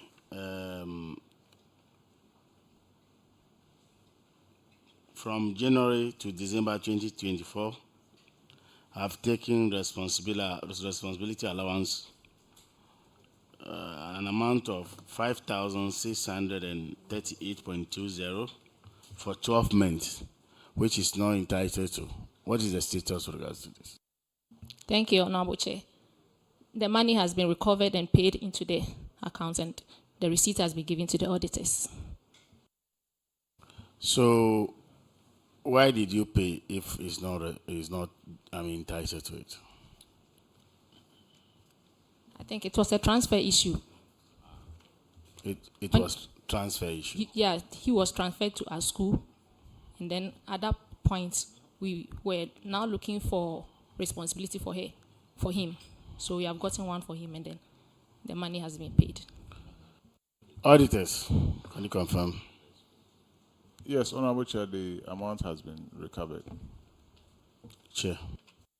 Thank you very much. The next school is Chipiase. Chapiase. Emimiri Chapio, Miri Sari. Chapiase. Please introduce yourself. I am Kojo Obiapia, headmaster at Chapiasi Senior School. Crunchy Michael Kwesi, accountant for Chapiasi SHS. Chapiasi Senior High, you are welcome. Thank you, Honorable. Thank you. Your infraction is with regards to one Dominic Junior Asari. On the October to December 2024, he was paid 10 months allowance, responsibility allowance, which he is not entitled to.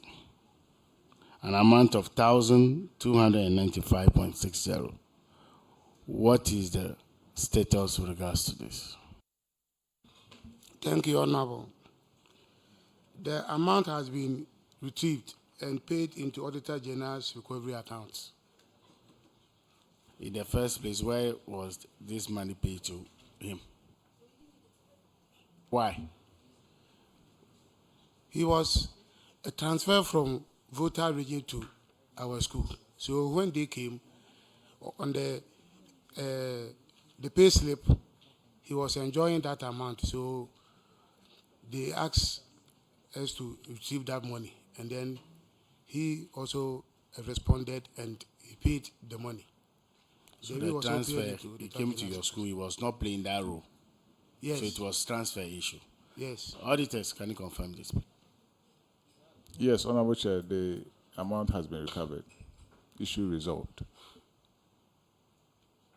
All right. The school that will remain nameless, you are discharged. Thank you, Honorable. Thank you. The next one is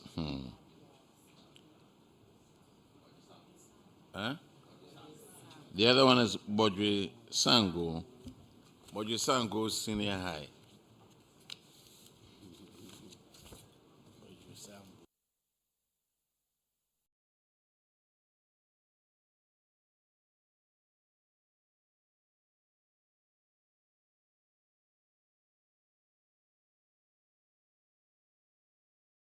Please introduce yourself to the committee, please. Yeah, thank you, Mr. Chair. My name is Amwati Emmanuel, headmaster, Bodjusango Senior High School. My name is Atedua, accountant, Bodjusango Senior High School.